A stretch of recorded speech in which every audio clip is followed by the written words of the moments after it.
Okay. And, and by the way, this is not live or anything, as you probably already assumed, but yeah, this is all pre-recorded, so we can edit bits of this after. Um, all right. Hi, everyone. Welcome to the show. Today, we've got a really fascinating episode. We're bringing back on the show Jerry Marzinsky, and Jerry's actually got a guest with him, and her name is Judy, and she's actually someone that's gone through schizophrenia. So we'll be talking to her in the show as well. But Jerry has already come on the show before. It was an absolutely brilliant episode that we did. And if you don't know, Jerry Marzinsky is a retired licensed psychotherapist with over 40 years of experience working with and studying the thought processes of psychotic and criminally insane patients in some of the most volatile psychiatric institutions in the nation. Jerry is a commercial pilot, certified scuba driver, and long distance motorcyclist.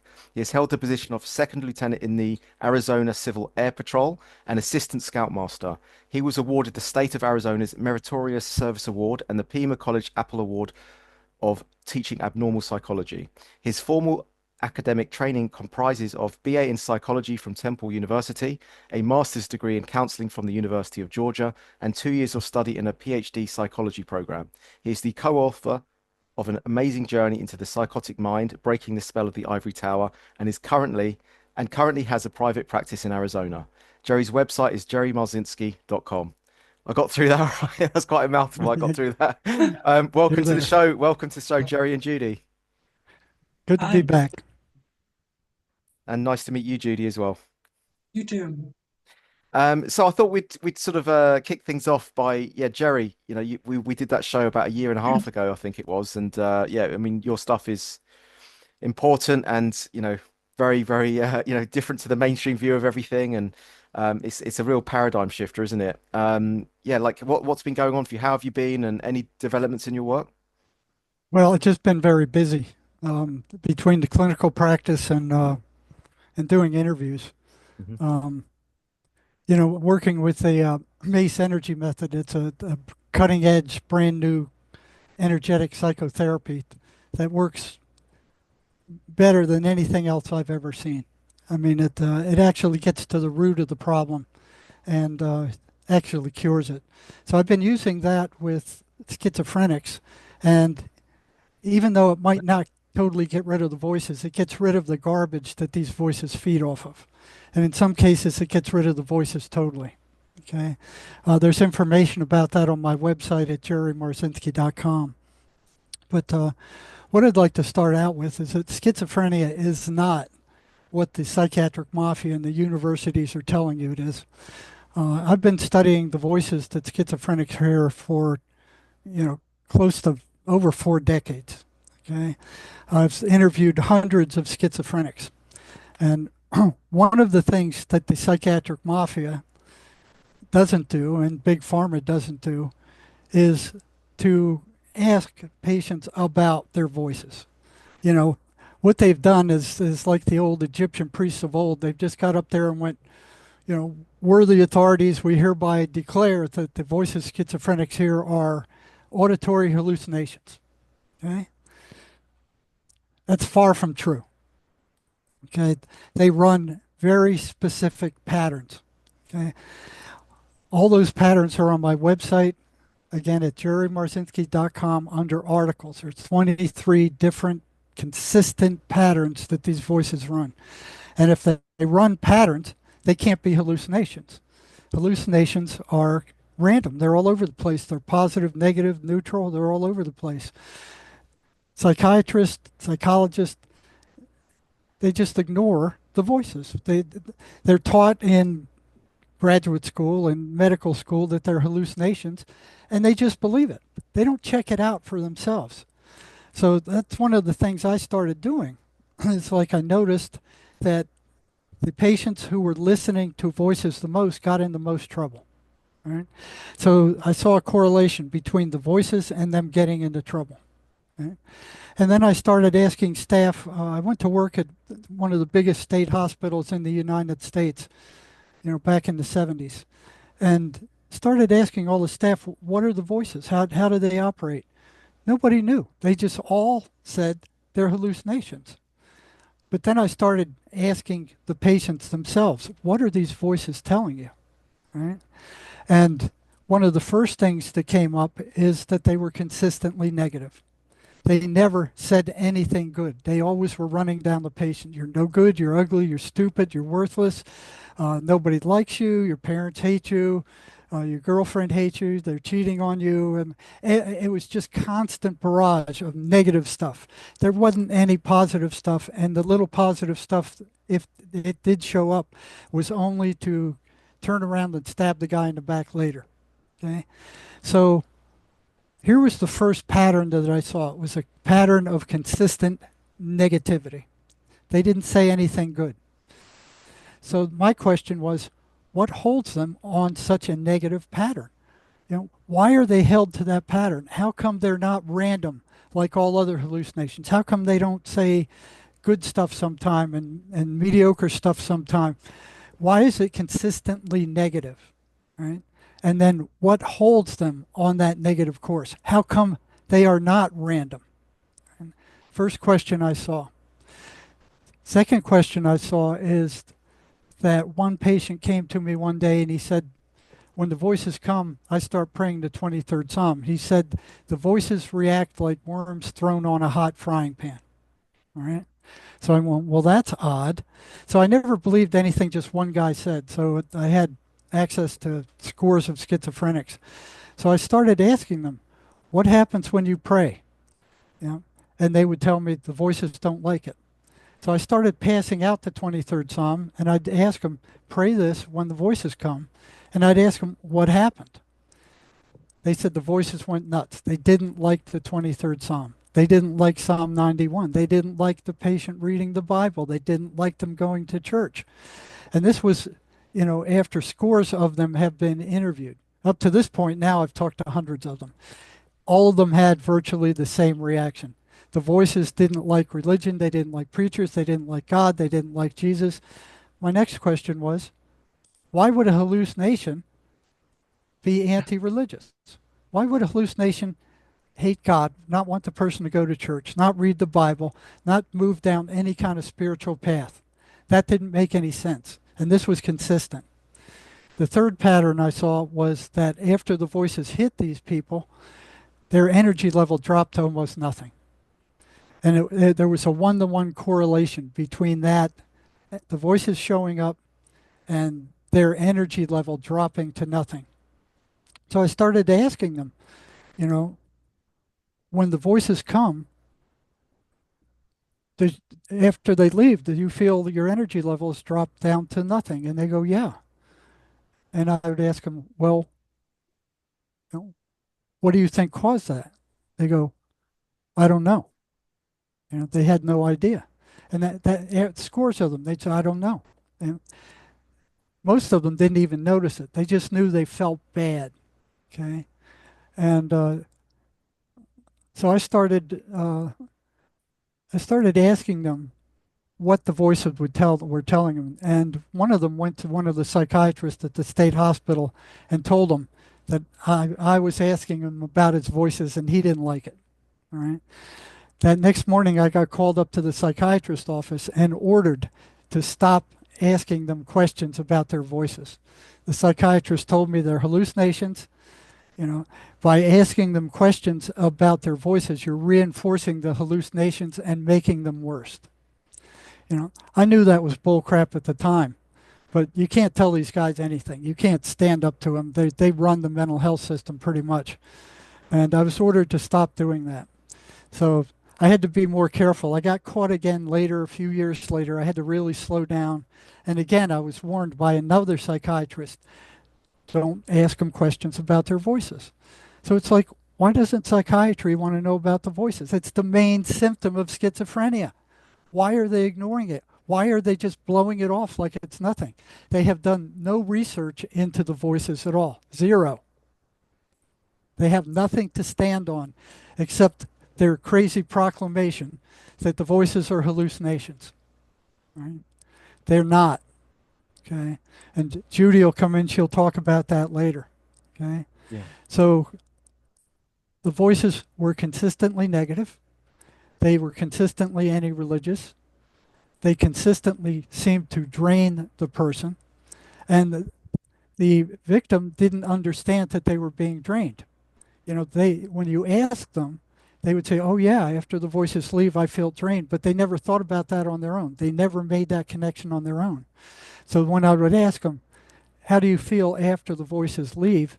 they would think about it and go, "I feel bad. I don't have any energy." Okay, and then you'd ask them, "Well, this has happened to you tens of thousands of times since you've been hearing the voices. Where do you think your energy goes?" Their response was consistently, "I don't know." You know?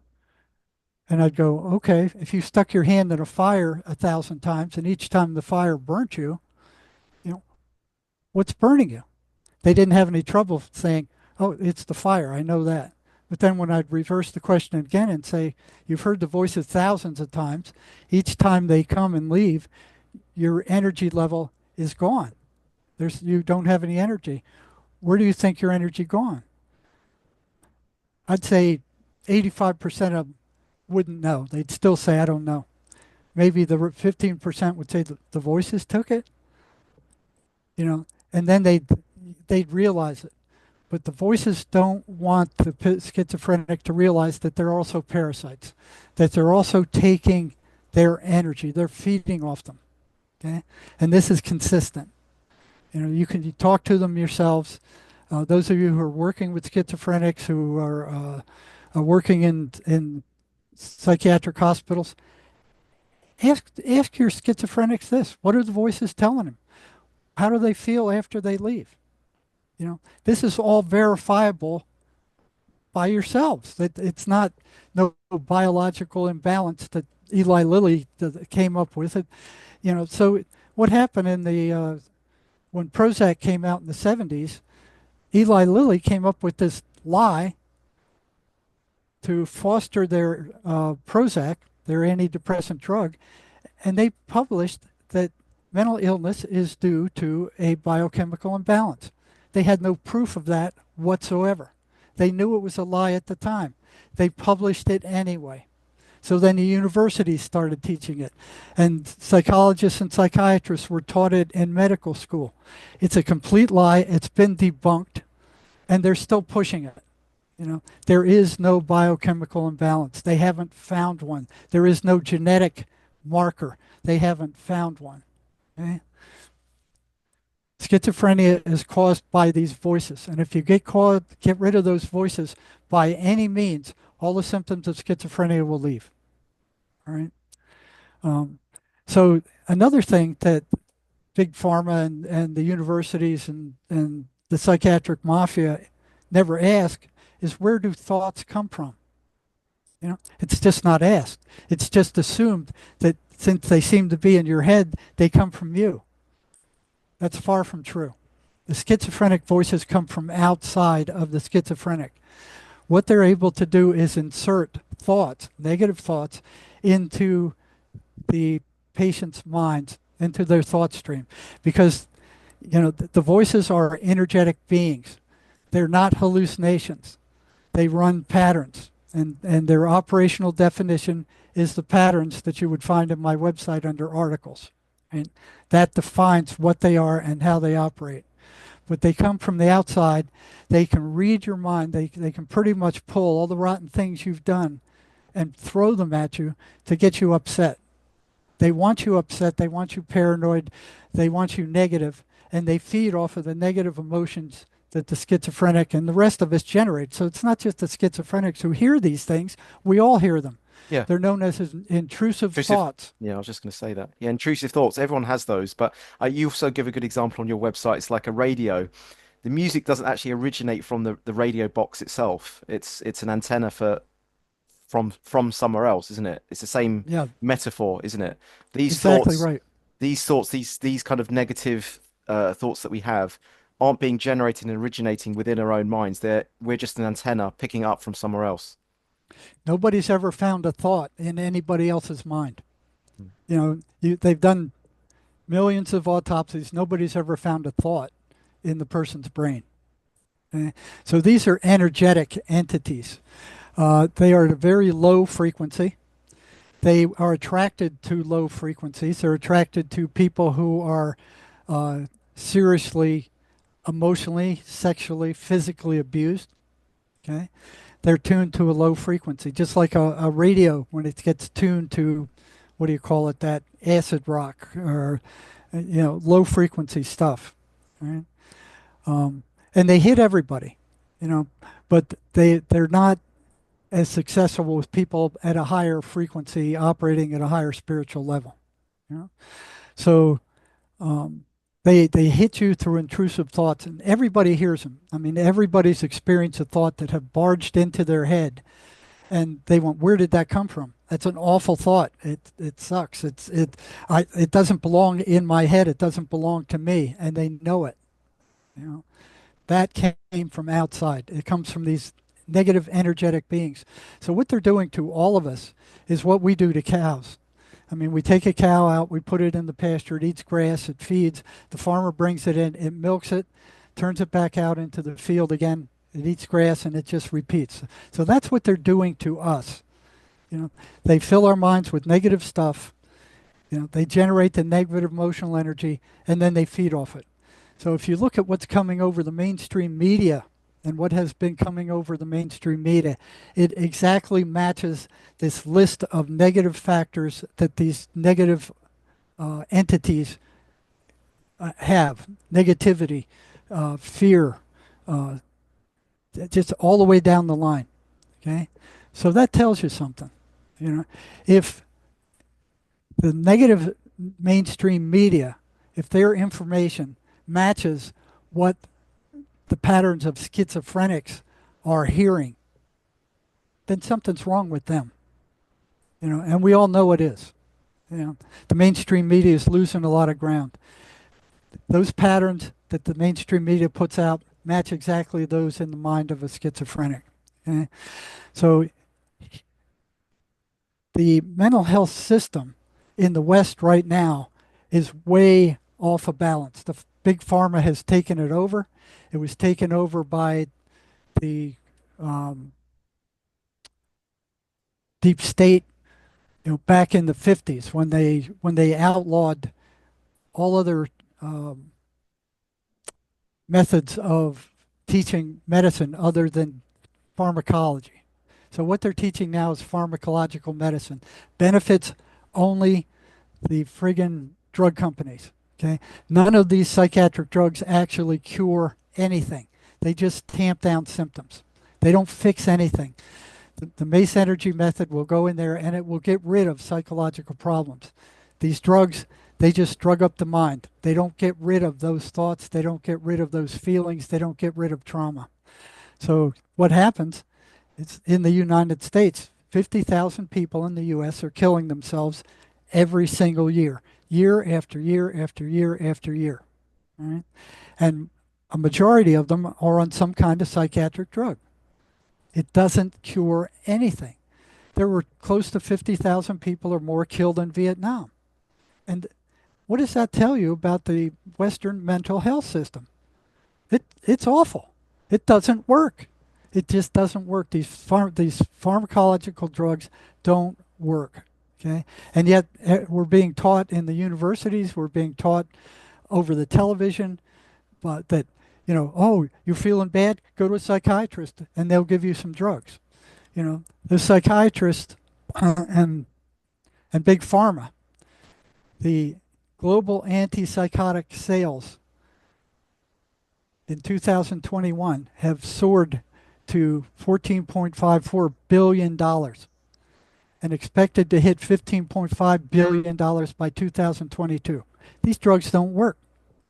Antidepressant, uh, that was antipsychotic drugs. Antidepressant drugs are expected to hit 15.98 billion by 2023, and we still have 50,000 people in the U.S. killing themselves every year with these drugs. So we got more psychiatrists, more psychologists, more psychiatric medications on the planet than we ever had in the entire length of human history. And this is what we're getting? 50,000 people in the U.S. killing themselves every year? This is a mental health system? It sucks. It doesn't work. You've been hoodwinked. You know. So, I'm going to turn over the show to Judy, and she'll be talking about the voices that she heard and how these drugs worked for her. And you got to hand it to her because it takes a lot of courage to do this. There's not a lot of schizophrenics who will get up in front of the public and say, this is what's really going on. All right. Yeah. All right. So here's Judy. She's up in Washington State, and John and I will be chiming in from time to time. Yeah, so lovely to meet you, Judy. And your website for everyone that's interested, it's strategiesforovercomers.com. And you're now going to tell your story, aren't you? So yeah, thanks for joining us today, Judy. Thanks. I want to start with something that Jerry was talking about, is how these entities look for, um, they look for trauma, they look for pain, they look for weakness, they look for sickness, they look for any kind of crack that they can get in, that low frequency stuff. And I think that I was a great candidate. And in a sense, I almost think I was groomed by these things from a Judy, very young age. Judy, do you have any doubt in your mind that voices, these voices are entities and not hallucinations? Oh, I know they're entities. I still at times, we all, like you were saying earlier, we all have intrusive thoughts. I deal with that all the time, like you guys do. But when I command them to go, they go. Thoughts just don't go away because you tell them to go away. These are persons. They're personalities. Yes, From another dimension. And yes, I think they pick and groom. I think they choose people when they're young. They look for people who are damaged. And I grew up at home with two alcoholics um, who were just absolutely destroyed our whole family. And my mother left when I was 13, which completely devastated me. I was totally traumatized. I attempted to commit suicide two times by the time I was 18, once with pills and once with slitting my wrists when I was 16. And I wasn't in my family because of all the alcohol. And alcoholic families have all their little secrets. But one of the things about growing up in an alcoholic family is, with my father anyway, we weren't allowed to feel and we weren't allowed to talk about the truth. We weren't allowed to say what was really going on. So any of my reactions to what was going on in my family around me, I was made to repress them, push them down, push them down, push them down. So much so that I had no confidence in my own feelings and no confidence in my own interpretation of them. So I had a very weak identity about myself, my world, who I was in that world. And I also, by the time I was 18 and went to college, I had no skills emotionally to deal with any kind of crisis because I had been so damaged. So I got to college, and my first year, I got involved doing a lot of LSD. That was kind of my drug of choice. It was in the early 70s. It was, kind of just past the hippie era. Drugs were the big thing, and I got involved in LSD and did tons of it my first year of college. And then about, I think in April of the next year, I had a really bad trip that absolutely frightened me. And I don't remember what it was that happened, but it put a fear in me that I never wanted to touch LSD again because somehow I went too far, but I don't remember what it is. My mind has blocked it out.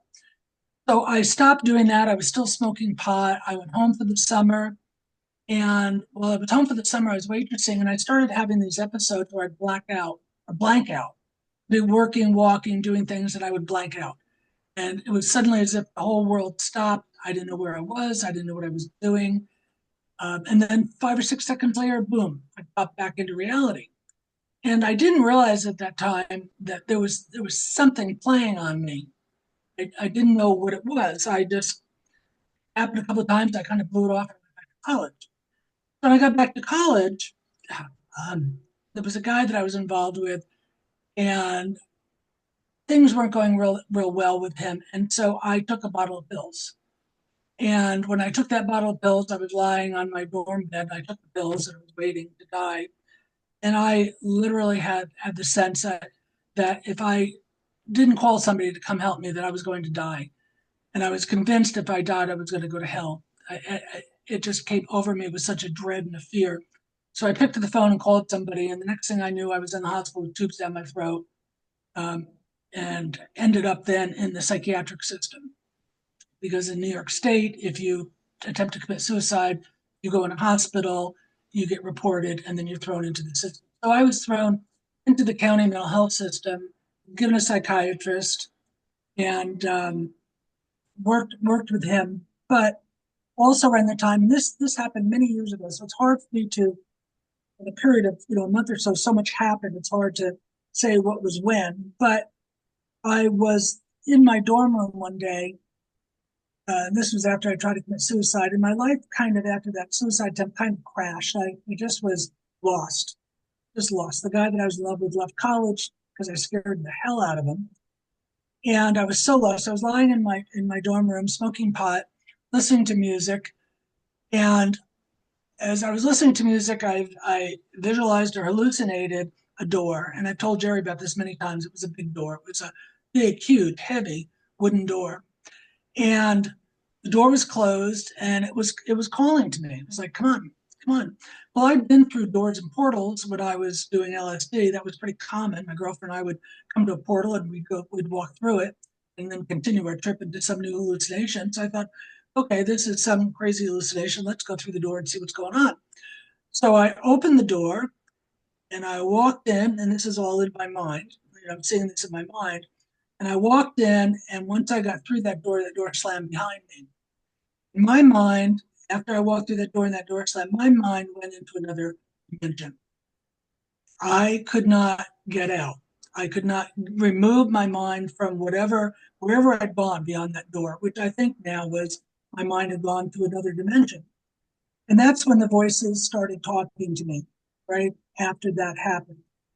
And I had four voices that talked to me. And they basically, for a while, they basically kind of just lived with me. They were like my roommates in my head. They never went away.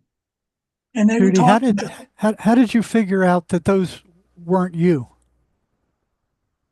I didn't know, Jerry, what they were. I was listening to them. I was so confused. I told the psychiatrist, they told me I was schizophrenic. They told me that my personality had shattered. So I thought maybe these are parts of myself. My personality shattered. So now I'm not one anymore. Now I'm four. Well, five, because there's me and then there's four. There were So two here. it added to your confusion. Yeah, there were two here and there were two behind me. And when they talked to me, I could hear them from those directions, but they were my constant companions. And so they would talk to me, but they would argue over me. One would say, "Oh, she's so crazy," and the other one would say, "Oh, don't pick on her. She's not crazy. She's just nuts. She's lost her mind." And then the other one would jump in, and they would torment me and taunt me. And then all the negative stuff started. I was worth nothing. I was useless. I Nobody loved me. There was no future for me. My life was over. I was going to die, and it became a matter of how I was going to die. Was Yeah, I going to do it? these are the patterns that I was talking about, and there's 23 of them. Judy, Yeah, did you hear them outside your head or inside your head? I heard them inside my head. Okay. I heard them inside my head. But they told me that the LSD had broken my brain. And they told me that because my mother had had a breakdown when I was 13 and went into a psych hospital, they told me that now it was my turn. This was genetic.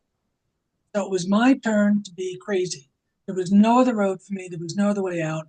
And the psychiatrist told me that there was no cure. They put me on the psychotropics. I was on two psychotropics and then a pill for side effects. Because the side effects were so bad, the first week or two that I had them, I was nearly blind. I don't know if it was a couple of days or a couple of weeks, but everything was so blurry. I couldn't leave my dorm room. I had to have people bring me food. I couldn't go to class. I couldn't do anything because everything was just a big blur. I don't know if it was a couple of days or a couple of weeks, but it seemed like it was a long time to not know whether or not I was going to get my eyesight back. And the doctor told me, "Oh, don't worry, that's just a side effect. It'll go away." And it did. It went away. And then the voices would tell me, and this is the paranoia thing with schizophrenia, they would tell me that I was going to be punished, that I deserved to be punished. I had done some terrible things. Well, in my teenage years, I'd done a lot of bad things. So, we all do. I broke into houses.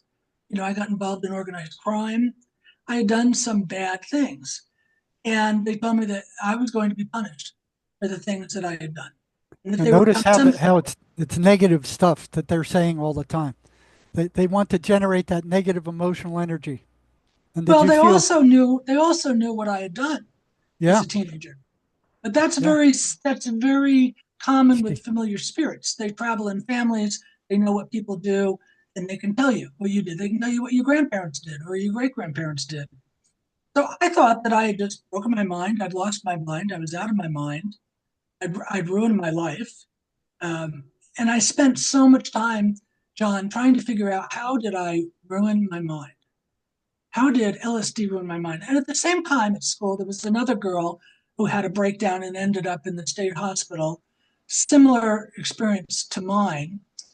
But I never got to talk to her about it. So I lived, and I'll explain this world to you. You live in this world where on one hand, you've got your life. My life was college, going to classes, hanging out with friends. You live that life kind of by just going through the motions, what's expected to you of you, because your life is really in your head. It's what you think. That's where our life is.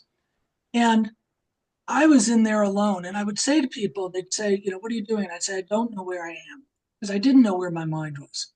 It was not in this world. It was somewhere else. And there was so much aloneness and there was darkness. There was nothing in that world that was positive. There was no love. I could not feel love, not feel joy. I could not feel happiness. I could not feel anything good. Everything was bad, horrible, disgusting, dirty, terrible. It was hell. I mean, it was like being in hell. There was nothing that was good. So you deal constantly with your feelings of despair and emptiness and loneliness and hopelessness. And I spent so much time trying to figure out how to get out. How do I get out of this? What do I do? So I began to play a game called Radio. It was interesting. You were talking about radio that Jerry did. I played a game called Radio where I would try to change the channel in my mind. I thought if I change the channel, if I go to another place in my mind, I don't know how I dreamed this up, but I talk about it now and it's crazy. But but I would try to change channel and I would change the channel in my mind, but these voices were on every channel. They were on every single channel I went to, and I realized, okay, they're never going to let me go. Then I started having kind of blackout periods where one time I found myself in my car, a little Volkswagen Bug, and I was driving on the New York State Thruway like 100 miles from school, and I was heading for a bridge. I was going to kill myself. I don't know how I got there. When I got back to campus, I found out I'd been gone for 2 days. I don't know where I went. I don't know what I did. I don't know where I was.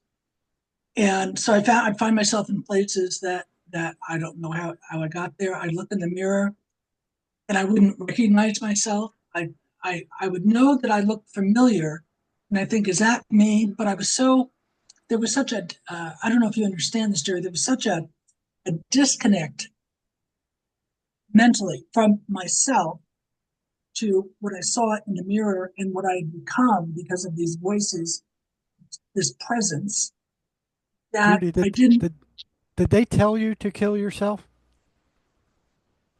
or tell me was to it kill just someone else. okay? They told me to kill one of my best friends. Okay. And I was once in the dorm in a lounge, and my friend Jim was the one who got me into LSD. We were watching a movie one day in the lounge, and they said to me, Jim's the one who ruined you. He's the one that got you into drugs. He's the one that broke your brain. And they said, pick up this lamp. There was a big heavy lamp with a metal. They said, pick up this lamp and bash his brains in until he's dead. And I stood there and I was astounded by the suggestion. I mean, because it was so far out of my realm as a person. Thank God it was so far out of my realm that I just said no, no, I Yeah. won't. So that's what they do. They want you to commit some kind of horrendous act that will get you in trouble with everybody. That way they don't have to work to generate that negative emotional energy. If they get you thrown in prison, it's a negative environment. It's full of fear. It's full of anger. I mean, they just, it's like a hog trough for them. So they don't have to work. If they get you in trouble with the law or in trouble with your family or somebody else, you generate that negative emotional energy and they don't have to work at it. it just comes to them. Judy, can I ask that? 'Cause you were getting these intrusive thoughts, and you were aware that this was not coming from yourself. This was coming from these entities. And then you just said there, you said, "I knew when I got this command that was outside of my realm." So even at that point, were you able to discern between your own thoughts and the entity's thoughts, or not? Because you said that felt totally out of your own realm. So did you still have the ability to know the thoughts that were coming from yourself and the thoughts that were coming from somewhere else at that point? I think what I meant by that was I knew my character. Right. I love people. I love helping people. I was, the psychiatrist would ask you, are you homicidal or suicidal? I guess most schizophrenics are one or the other. And I was always suicidal. So homicide was not in my character, was not in my realm, which is why I rejected it. But I, when you're in that, it's hard to explain, John. You remember who you were because you're not who you were anymore, but you remember who you were. And you're trying to find a way to get back there, which is why I could tell my friends, I don't know where I am. My mind is in a completely different realm or dimension. I don't know where I am. I wanted to get back to me because in that realm, when your mind's in that realm, you never feel like you.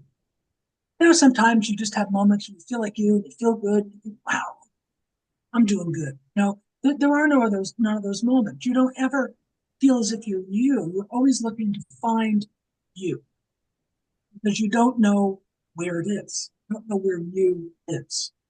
And it's so hard and I didn't tell any of my friends that I heard voices. And after a while, when I was on the drugs, the voices more became my thoughts.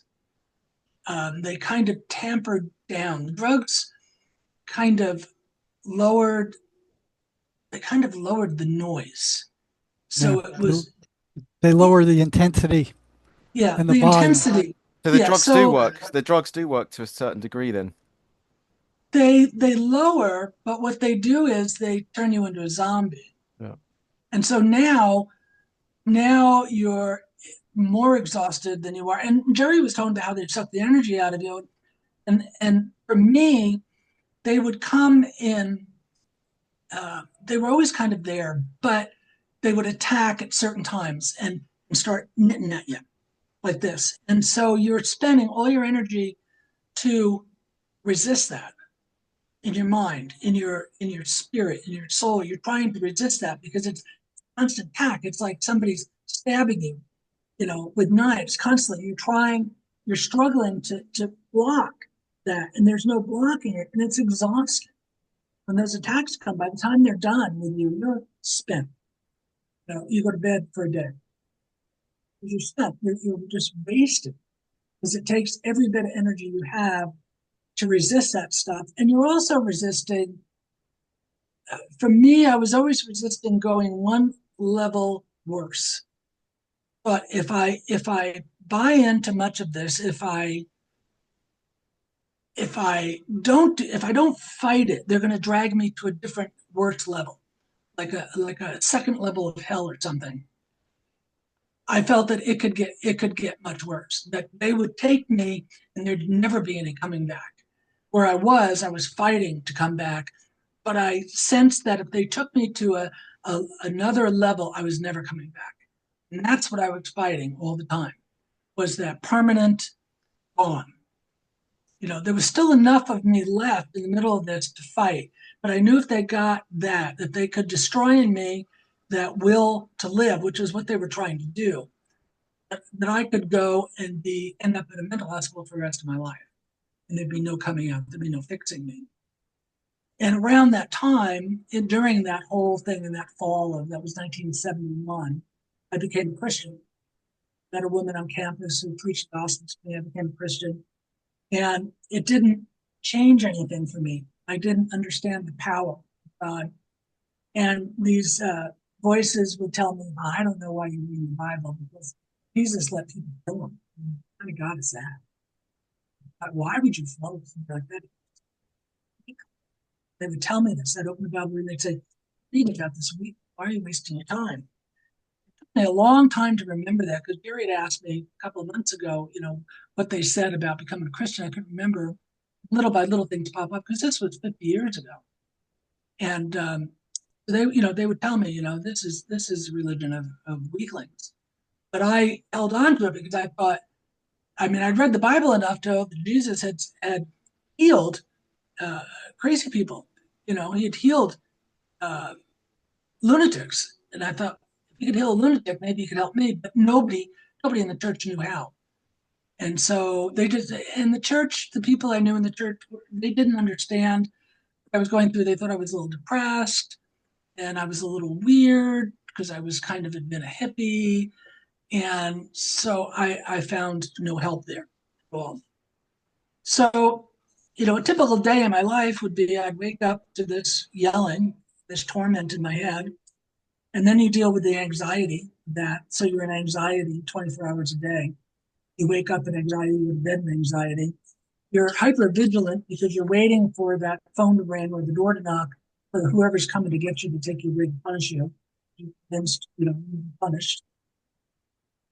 And you try to participate in life, but you're so disconnected from life that I ended up flunking out of college because I couldn't. I could go to class and sit there. I couldn't read. I couldn't study. I couldn't learn. I just gave up. And I came to a point where I just thought, I'm just this horrible person. I am this absolutely horrible, disgusting, vile person who deserves to die. And the terror of that would be terrible in my head. It'd be unbearable.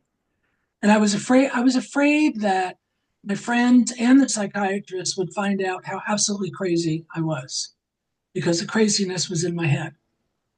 The other thing with these entities is that they have a presence. You can feel them. If you've ever been spiritually oppressed, you know what that feels like. They're mind paralyzers. They paralyze your mind. You can't think. They paralyze your body. So you just sit kind of sort of frozen because you don't know what to do, where to go. And I would sit sometimes. I would just sit and stare at the wall because I didn't know what to do. And when I interacted with the world, I would just play act. I would act the way I thought people wanted me to act. Because I didn't know quite how to act anymore. I'm in between crazy and normal and trying to balance the two, living in the normal world but being crazy. So around that time or that later in that year, my dad found out about, the suicide attempt and all this stuff. And he called me home. Home was Long Island. I went home and my dad told me that I needed to just stop what I was doing, just stop this stuff. It wasn't good. And he thought that I was just trying to get attention. So he disowned me. He said, don't come home until you have this figured out because I don't want to deal with this stuff anymore. And look at my notes here. So it got so bad I flunked out of college. After that, I went to live with my sister at Fort Dix Army Base in New Jersey because I thought if I go to a new location, it won't be there. I'll be me. I got to New Jersey and I was still nuts. So then I went back to my college town, lived in the sorority that summer, and I became convinced that I needed to die. There was not going to be any way out. There was nobody that could help me. Yeah, these things are energetic entities. There is no time, space, or matter where they're at. So no matter where you go, they can be there. They will be there. You know what the weird thing was though? When I went home, I don't to this day do not understand this. When I went home, when my father called me home, when I was in his house, they did not bother me. They went away for like 2 days. They That's went away. interesting. I don't know if it's because my father has spiritual authority in my life. I don't know what it was, but for 2 days I was sort of normal, and I'm like, wow, okay.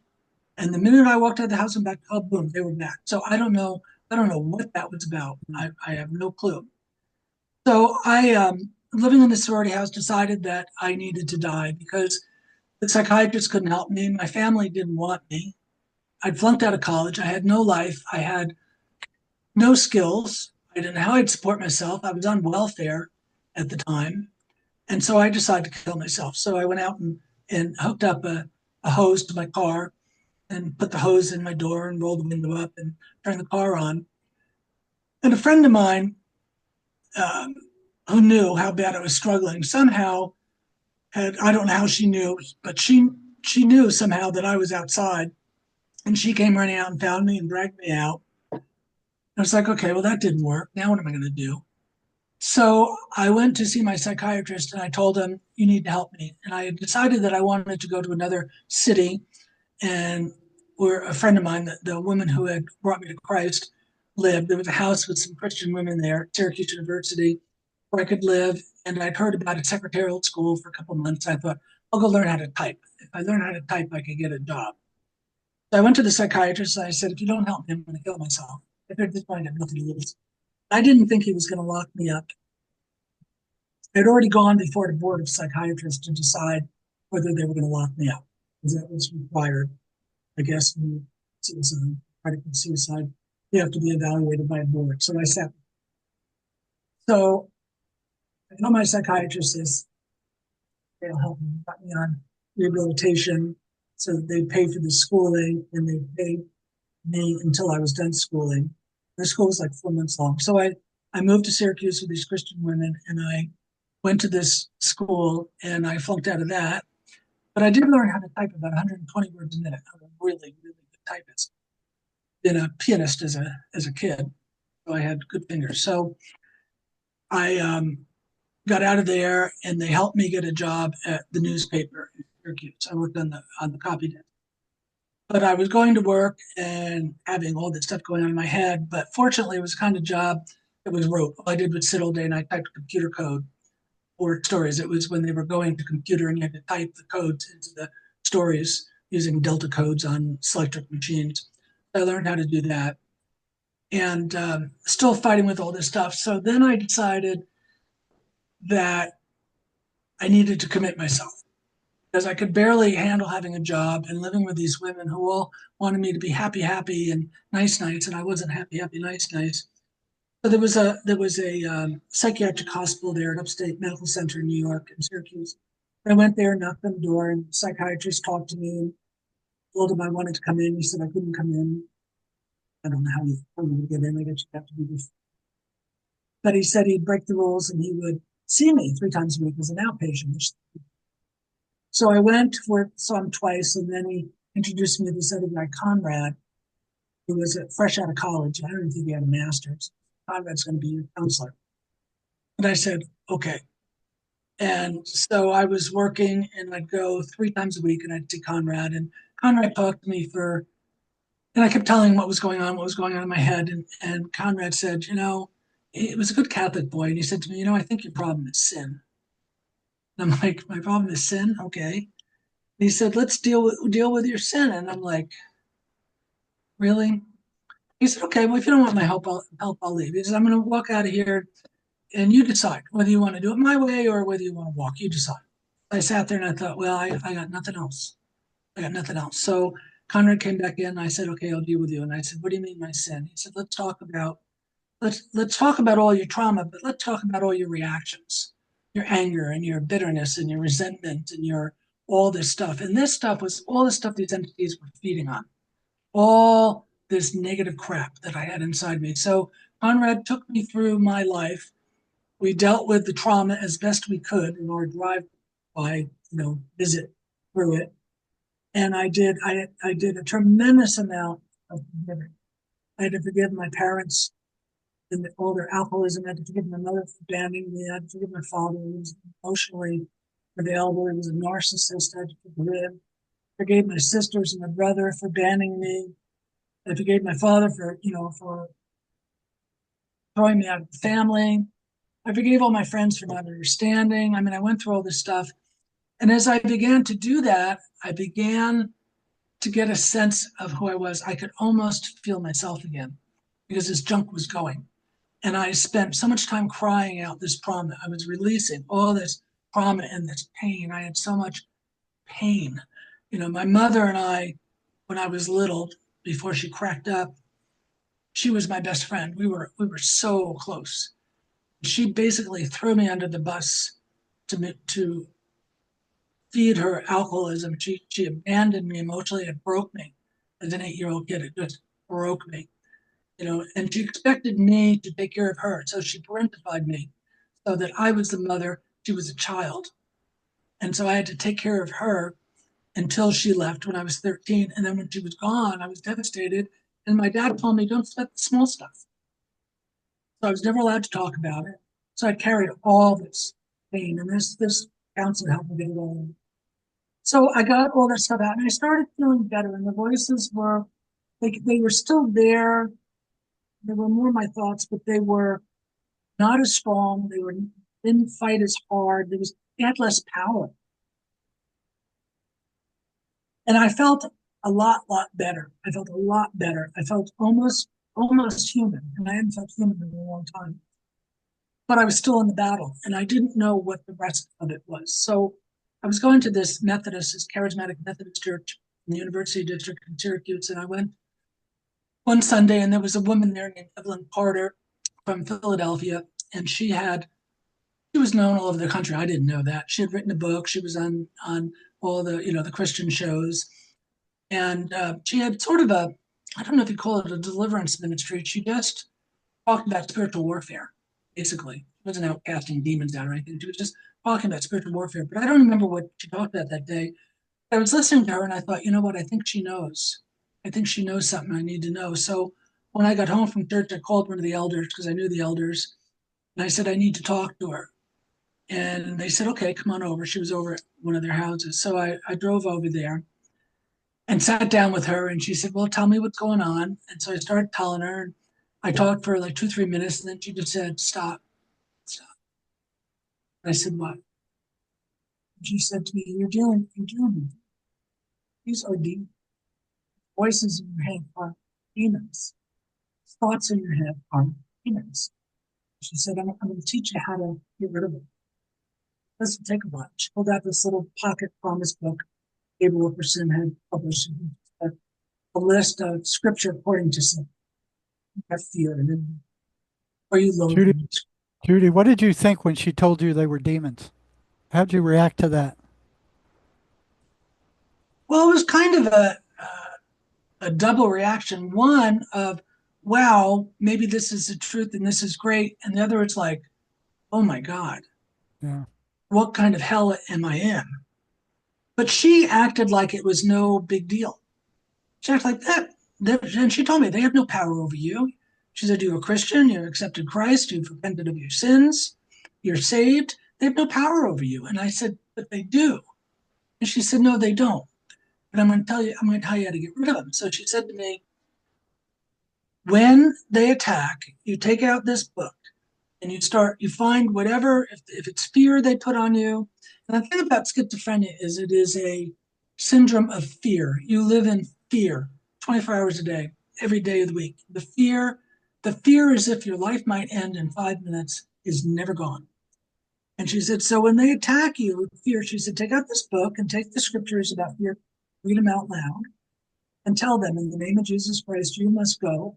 With no power and authority over me, and you go, according to the word of God.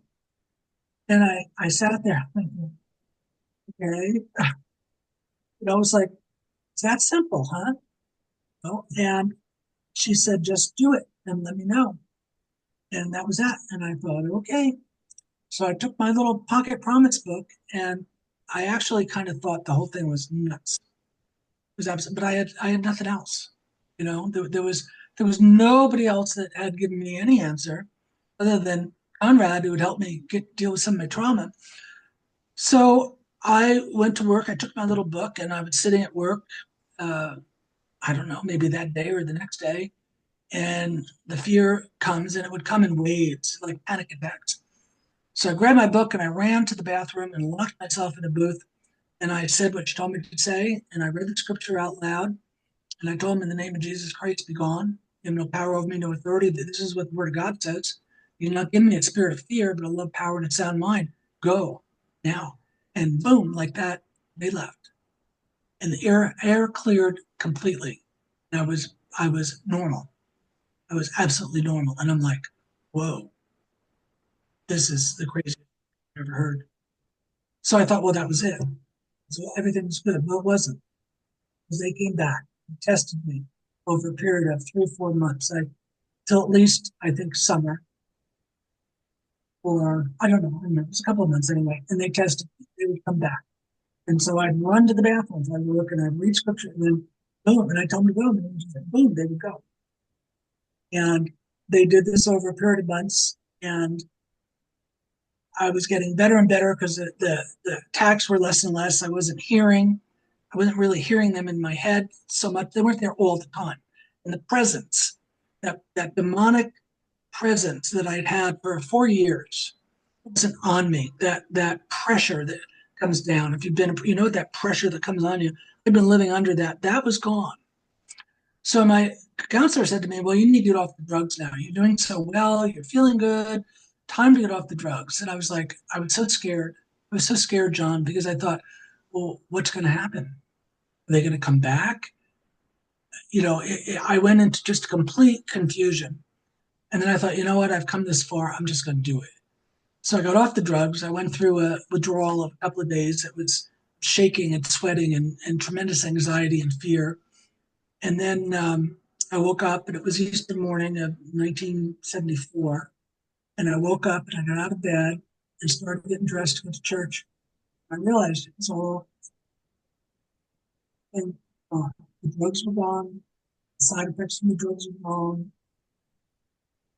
presences gone, the thoughts were gone, and I was back.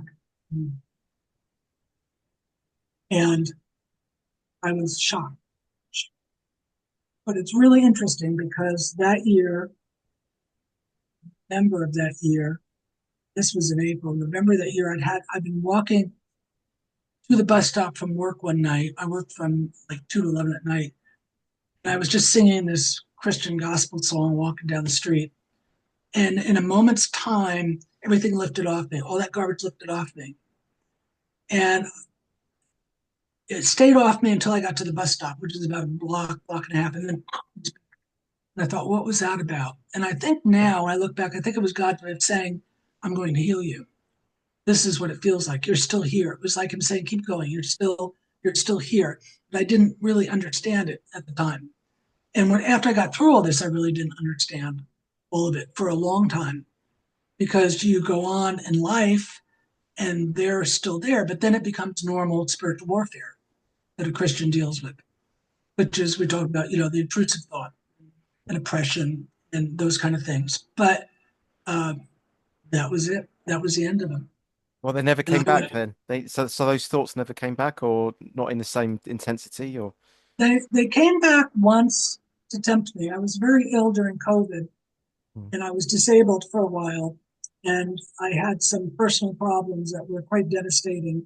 And they came and tempted me once to commit suicide, and once they came and tried to put all that garbage on me, but I knew it. I knew what it was. And I told them, no, I'm not going there with you this time.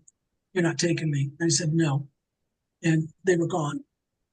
And so then the thing, though, and Jerry probably experiences this with the people that he does, therapy with, after 4 years of nothing but negative in your head, you have to rebuild your mind.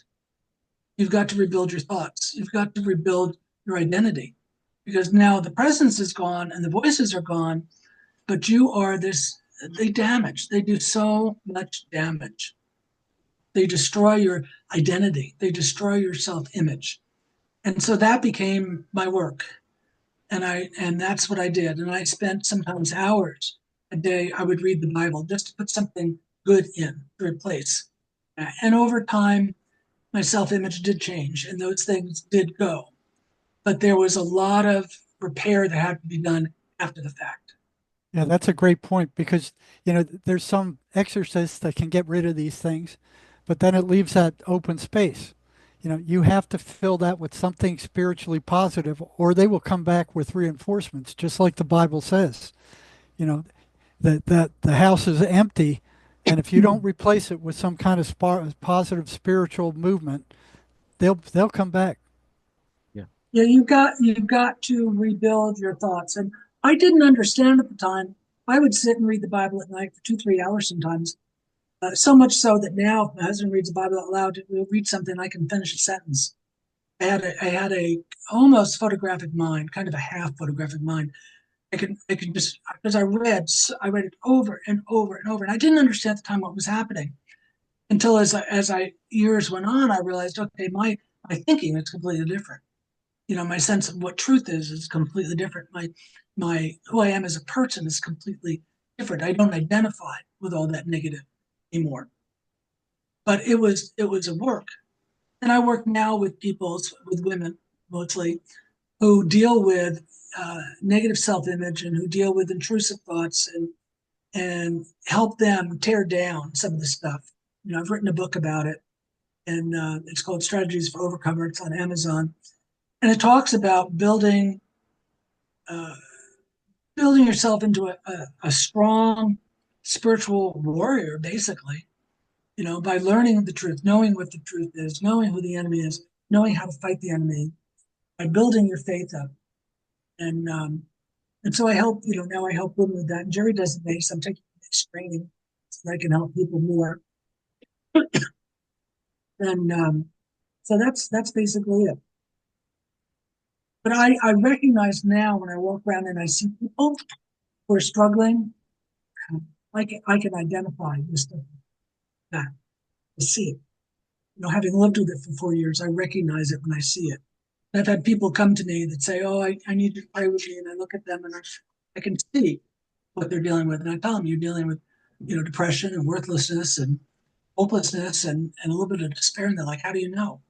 I said, "Because I listen to you and I hear it, I see it in you, because I've been there, I've been in that hole."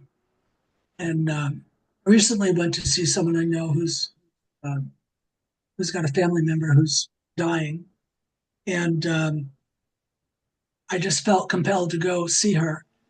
And turned out she was in that hole, not schizophrenia, but in a massive emotional black hole because of the grief and all the things she's dealing with. And I could describe to her where she was, and she said, "How do you know?"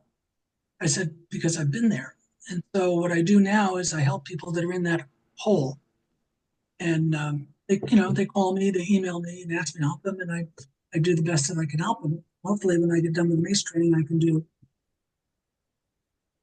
But any of that stuff, any of that demonic stuff, either they have no power over you. You can tear them down. Scripture tells us tear down everything that exalts itself.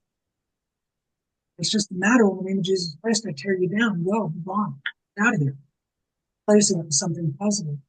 They will go. Like one woman came to me, she told me that she felt she had destroyed her daughter. Daughter had some really strong emotional problems, maybe some other issues. She said, "I have so much guilt because I destroyed my daughter." And I said, "I think that's a lie." And I said, "Let's pray about it." And we just, in the name of Jesus, just tore that guilt down. And when we got done praying, she opened her eyes and she said, "Oh my God, it's gone. It's gone." She says, "I'm so light, it's gone." She'd had it for like 20 years and it was gone and never came back. Now, you said something that is consistent with all of these psychotic voices. They are consummate liars. They lie about everything. You can't believe anything they say. What they Mhm. want to do is generate that negative emotional energy that they feed off of. Okay? And they will tell you lie after lie after lie after lie.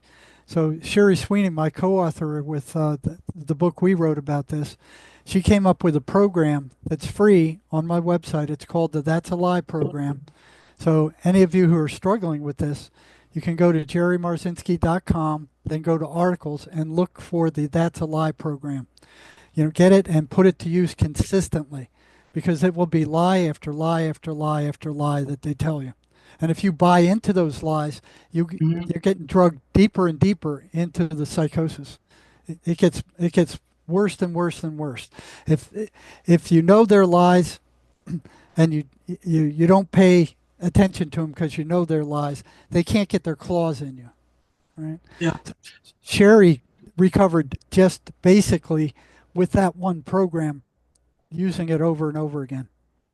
Well, and If the one thing I tell people too is that just because you receive a thought, just because a thought pops in your head, doesn't mean you have to accept it. You Right. can, at that point, you can reject it. And that's one of the things I teach the women that I work with. When a thought comes to your mind, check it out. Where'd that thought come from? And if it's negative, get rid of it. there's no sense in inviting any, because if you allow that in, you think it, then it becomes your emotion, and then you're living it, you're feeling it. Why let it in? And I've come to the conclusion that everything negative that comes into my head comes from the pit of hell. Yeah, it comes from outside. And I check it at the door and I dismiss it. I tell it go. We don't need to receive everything that comes to us. We can say no. Right. No, Yeah, I'm you not have a going with that. choice. You You have a have the choice. choice. But when I was young, when I was 19 and I became schizophrenic, I thought I had to accept everything. Everything came to me, I had to let it in. And I let it in like a flood. It came in because I said, yeah. Yeah, see, that's one thing psychiatry and psychology and the medical system doesn't ask. Where do thoughts come from? That doesn't even cross their mind. It's just assumed that every thought that shows up in your mind belongs to you because that's where you experience it. They come in from outside you. Manuel Swedenborg, the Christian mystic, said none of your negative thoughts come from you and none of your positive thoughts come from you. They come from either heaven or hell. You're the radio receiver. You receive those that you are at your frequency. What about neutral thoughts, though, Jerry? What kind of Well, thoughts? Well, let's just say that I need to pick up. I really need to pick up this pen to write some more Uh, notes with, and that's a thought in my head. Like, where's that coming from? That's neutral. It's just from myself, no? well, Swedenborg says not. He says you were usually planned to do something with that pen, Mm. you know. But he said none of your thoughts come from you. Yeah, I don't know. I have a Mm. hard time with that one too, but Yeah. I don't know much about Swedenborg. But the negative Mm. stuff, I used to think for a long time after I overcame all that, when I'd still have some negative thoughts, I still for a long time thought they were mine. And I had to really reprocess. I had to look at them and examine them and process them and say, and make a choice. Is this something I want to continue to think about myself or about my life or my world? Or am I going to get rid of that and replace it with something better? Because that stuff, it goes so deep. And when you're a kid and you're growing up and you develop a negative self-image, it takes a long time to uproot all that and clear all that stuff out. Now, not everybody has that. I mean, I met people that live happily without struggling the way that I do. They don't have that. Too. John, what you said Mm. about the marker. I Mm. remember one client. He was telling me about how the voices started. He said they came into his head and they would just tell him to do normal stuff. Go sit in that chair or go pick up that pencil or pick up this pen. And it was almost like they were trying to see how much control they had over him. So it was like normal stuff. It was like somebody getting in a new car and seeing you know what it take to drive it. Testing him out, like for compliance. Testing them out. But I mean, I would say that we think during the day anyway, and those aren't entities. We're just like, when you knew that you had to come on this podcast, for instance, like an hour or so ago, like that was your own thought. That was through your own volition, wasn't it? That isn't an entity. Yeah, I think Well, so. Yeah. Jerry may disagree, though. what, Like when you had that thought, said, okay, I've got 20 minutes before I've got to jump on that podcast with John. That's not an entity telling. That's just your own instinct, isn't it? And you're well, thinking, it could have been my guardian angel saying, "Hey, go look at your calendar," because I was doing all this stuff until the last moment, and then I went, "Oh yeah, I gotta show up there." Mm. Interesting, interesting. You think that no thoughts at all come from yourself. Everything is Well, either from good or bad. I'm not so sure of that, but I think the Mm. majority of the bad, I think all The the bad. bad come from I think hell, so. and all the good come from heaven. All the good come from heaven. That's interesting. Yeah. And so, so can I, Judy, you said that the main way that you removed all those entities was through Christ or through the prayer, and there was one defining moment with that. Was it as the Mhm. scripture, did you say? And then that was it. It was like a complete. It did come back in little parts, but that was like the main thing that got rid of it, right? Yeah, John. It was a process. I mean, in Mm. that moment, the first time of that scripture, yeah, it was gone. It Yeah. fled. They don't like the word of God. It fled, Mm. but it came back and it tested. Yeah. And then it would flee when I did, and I would tell it, I belong to Christ. I don't belong to you. You don't have any power over me. Go. And because the word says, here's what God says. So go. He's more powerful than you. Go. But they tested for a long time. And at first, a lot of it I didn't really understand, the process, because it would confuse me, because they'd be gone and then all of a sudden they'd be back. And when they come back, then comes the panic and all that. Then you got to rethink and get yourself back to, oh, I got to go through this process again with them. And so then you do that and then they go. So, and that went on for a while. Do you think that what's happening there, and maybe on a scientific level, is that you're tuning your own body antenna into a slightly different frequency by um, believing in Christ, and then Christ in itself is almost like a morphic field that you tune into, and then that raises your vibration that makes you untouchable to these entities, perhaps. I think that's what happens. That's what I believe. Yeah. You're Yeah. increasing your frequency, and they don't like that. Yeah, yeah, yeah. I'll Because be honest, I yeah, don't know anything about frequency. That's not something I've ever, mm, thought about or whatever. I think that God's realm, to me, John, how I see it is that God's realm there's power in that realm. The Bible says He's given us authority over all the power of the enemy. He's given us authority in our world over all the power of the enemy. We have to use that authority, and maybe that authority gives us a higher vibration. I don't know, because I don't know anything about vibrations and that kind of stuff. I've never looked into it. But when we take that authority, somehow that power passes through us to overcome. I don't understand how it works. I just know it does. And I'm kind of in a lot of ways, some ways I'm not, but in some ways I'm very black and white. For me, this was so real and so effective and so clear and so simple that I keep it on that level without looking, beyond. A lot of people dig deeper, like Jerry does with Swedenborg, whatever. I don't. I don't go in those realms. Um, it just You- never really interested go me. do what works for you, I guess. how'd you feel when the psychiatrist told you there is no cure? You need to take these drugs for the rest of your life. Well, when he said that, basically, he was telling me that my life was over. There was no out. I mean, it was just despair, total despair. I mean, on top of everything else I was dealing with, have somebody tell me there's no out. And the thing, Jerry, is this: these psychiatrists don't know what it's like to live in this hell. No. You're holding on every second of the day. You're holding on from being totally destroyed. Every second that you're awake, you're holding on because you know that if these things press and you let go, if they press a little hard and you let go, you're going probably to the next level of hell, the next level of whatever dimension you're in, and you know it's not good. So to have a psychiatrist tell you there's no hope when you're holding on to a thread, a It's very small devastating. thread, is devastating. It's Yeah, and that's devastating. common. That's common for them to do. Your mind is broken. There is no cure. All you can do is take these the terrible drugs. And there's a fair amount of research showing that a lot of people do better without ever taking those drugs. Yeah. I, I've been working with a guy called Julian Palmer. I must introduce you to him at some point, but he actually works with schizophrenics and he clears the entities from these people by using a tonal technique. So he actually makes a sound vibration and he's like boop boop like that, and he just does that over and over again. He can even do it remotely, and he actually clears the entities from these people. But the problem is it's a bit like, I think you mentioned it before, you can clear the entities, but then what happens is if the trash can's still there, you can clear the mice and the rats, but then they'll keep coming back. So Mhm. at some point, he says you have to actually fortify your own auric field.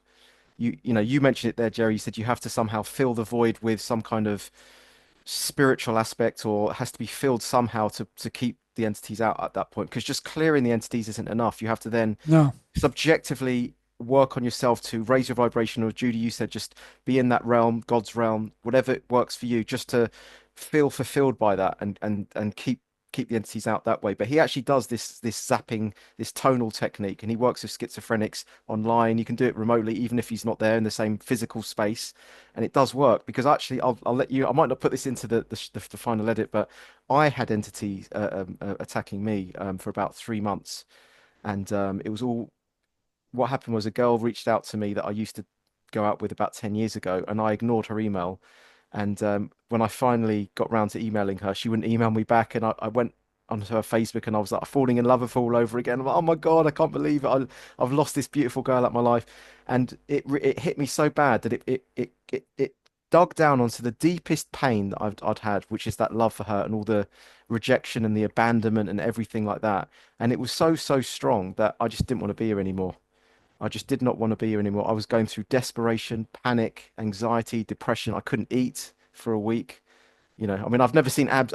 I've seen abs that I haven't seen for like years, but but it was really, really bad. And I went to see Julian, and Julian spent every day with me for about 6 weeks doing the torping, zapping. And it's funny enough, he'd do the torping technique, and immediately for about 10 minutes after, it's like completely cleared, completely. And then about Wow. half an hour later, it would come back in again, back in again. I'd be panicking again. I felt desperate again, desperate again. And then he would do that torping, clear it. And he said, look, this is going to take a good few weeks for you to resolve this. And he spent 6 weeks with me clearing all of it. And it's only really now, I'd say this is about 3 months later. It's like slow, like little bits just come back every now and then. Every few days, something will come back. But it's less and less. It feels like I'm on the tail end of a bell curve with it. Yeah. But what See, happened the is, the mace energetic therapy would probably clear that in an hour, and it'd be gone forever. well, I tried the mace first. It didn't do anything. Didn't work. It didn't That's work the at all. first. No, no. The torping worked. The torping was just unbelievable. Wow. The torping's the only thing I've done which I would say objectively works with this stuff. Like it was just like instant, like free. Like, I'm feeling free, but then it would like slowly come back in. Like an hour later, half an hour later. I mean, that torping is Well, just yeah, what did you use to what did you fill then that empty yeah. space with? What positive did you put in there, John? I'll tell you what it was. I actually wrote the girl a letter, and I actually realized that I had been allowing myself to be mistreated by her, and but I still loved her, but I was allowing her to treat me badly. And I actually wrote an email where I actually for the first time respected myself and put boundaries up. And I said, look, this is not good enough for me. I deserve better than this. Like I gave you my heart and my soul when we were together, but I'm closing the chapter now, not you. I'm doing this. And I did that, and it was almost like for the first time, it was like sealing the battening down the hatches. And I've slowly started to come more and more into my sense of identity and rebuilt my identity, and I'm knowing myself again and knowing that. Sorry, once I got a cat at the door. Sorry, once.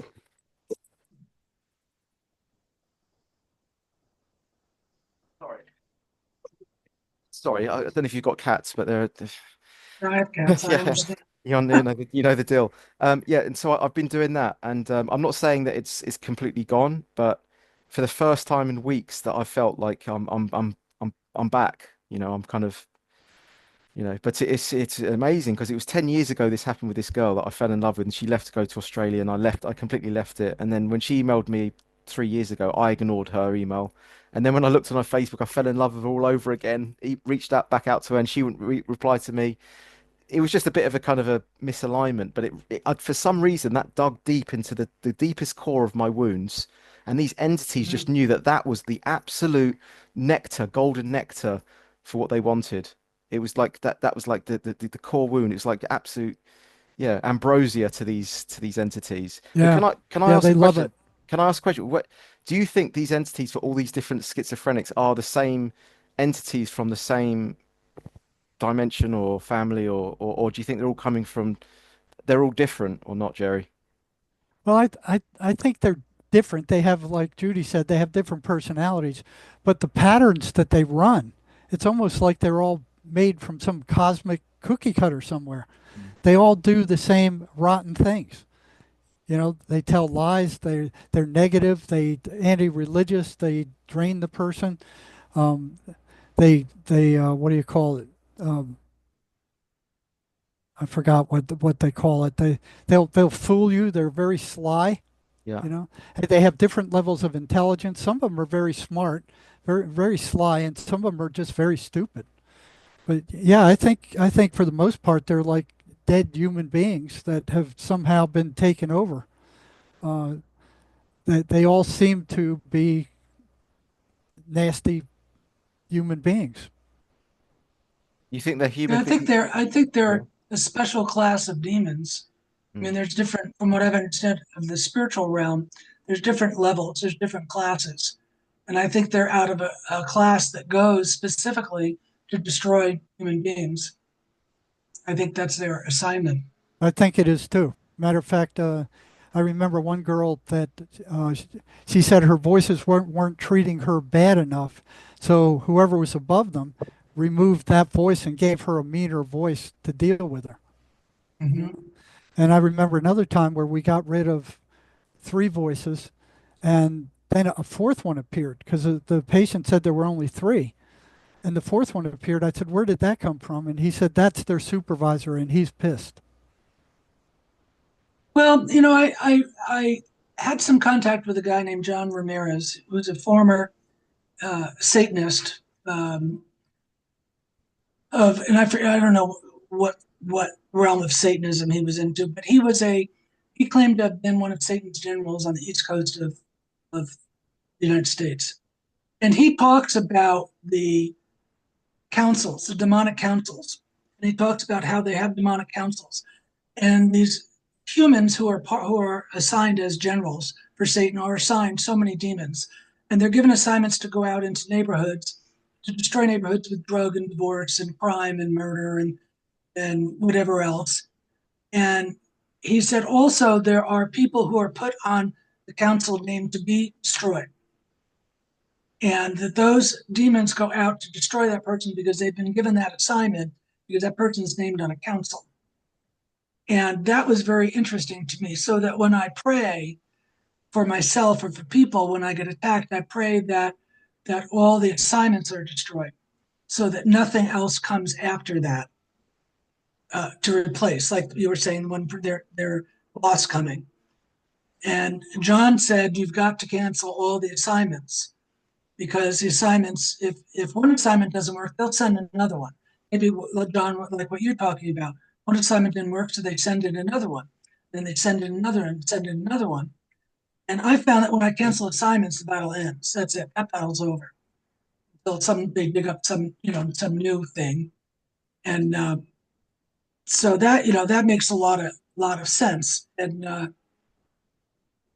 we had my husband and I bought a house when we were first married that was haunted, and we dealt with some really strange, demonic, awful black one specific entity. But my daughter had nine that worked on her. And at the time, I had an old friend, and I called her and I said, I don't know what to do with this house. The house would shake. The house would fill with the smell of sulfur. We found amulets buried on the four corners of the property. We had crystals. It was a child's gravestone buried upside down on the property.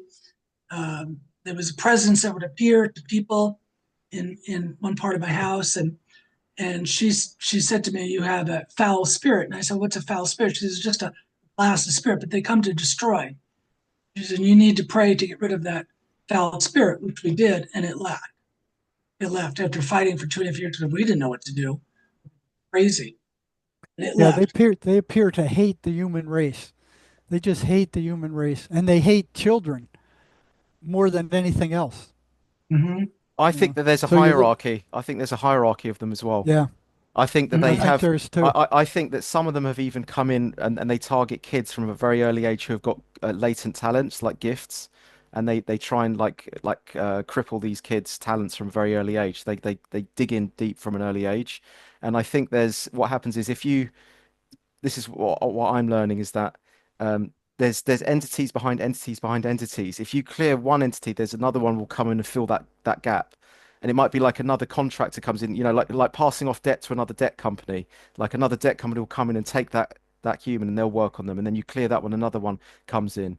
And I think some are weaker than others, some are stronger, some have like a bigger network, like a big like almost like what would you say, like a mafia. You know, they have that kind of big clout behind them. Others are like, and I felt the difference. I felt where I've been less attacked than some attacks have been very strong. Some have felt a bit like wishy-washy, but you still know you're being attacked. Yeah, Yeah. so it's Mhm. absolutely essential that you know that those attacks are coming from entities Mm. and not from your own mind. You know, if you believe what the psychiatrist said, oh, you're crazy, your mind is broken, there's nothing you can do about it. That's like, Dante's Hell, where they have that big sign up there, all who enter here give up all hope. They're doing more damage in the long run by telling you, in their ignorance, that the voices are hallucinations. They're not hallucinations. They're far from it. They have a purpose, and they're very destructive. They're very evil. They're very destructive. They're very nasty, and they come to destroy. I wonder why Yeah. they try and I wonder why they then try and make people commit suicide if that means that they're going to lose that source of food. I wondered about that for a long time, and then Mm. somebody wrote me an email. They Mm. said this is why they do that. What happens is if the person commits suicide, all the people who knew that person, their entire family, is now affected. Mm. It's like, oh, we could have done something, or we should have noticed this, or we should have helped her more, or it instills guilt and shock into a whole circle. It's like when Oh you throw a wow. rock into a pond, all those waves move outward. So it affects a lot of people, and it affects them for years and years and years.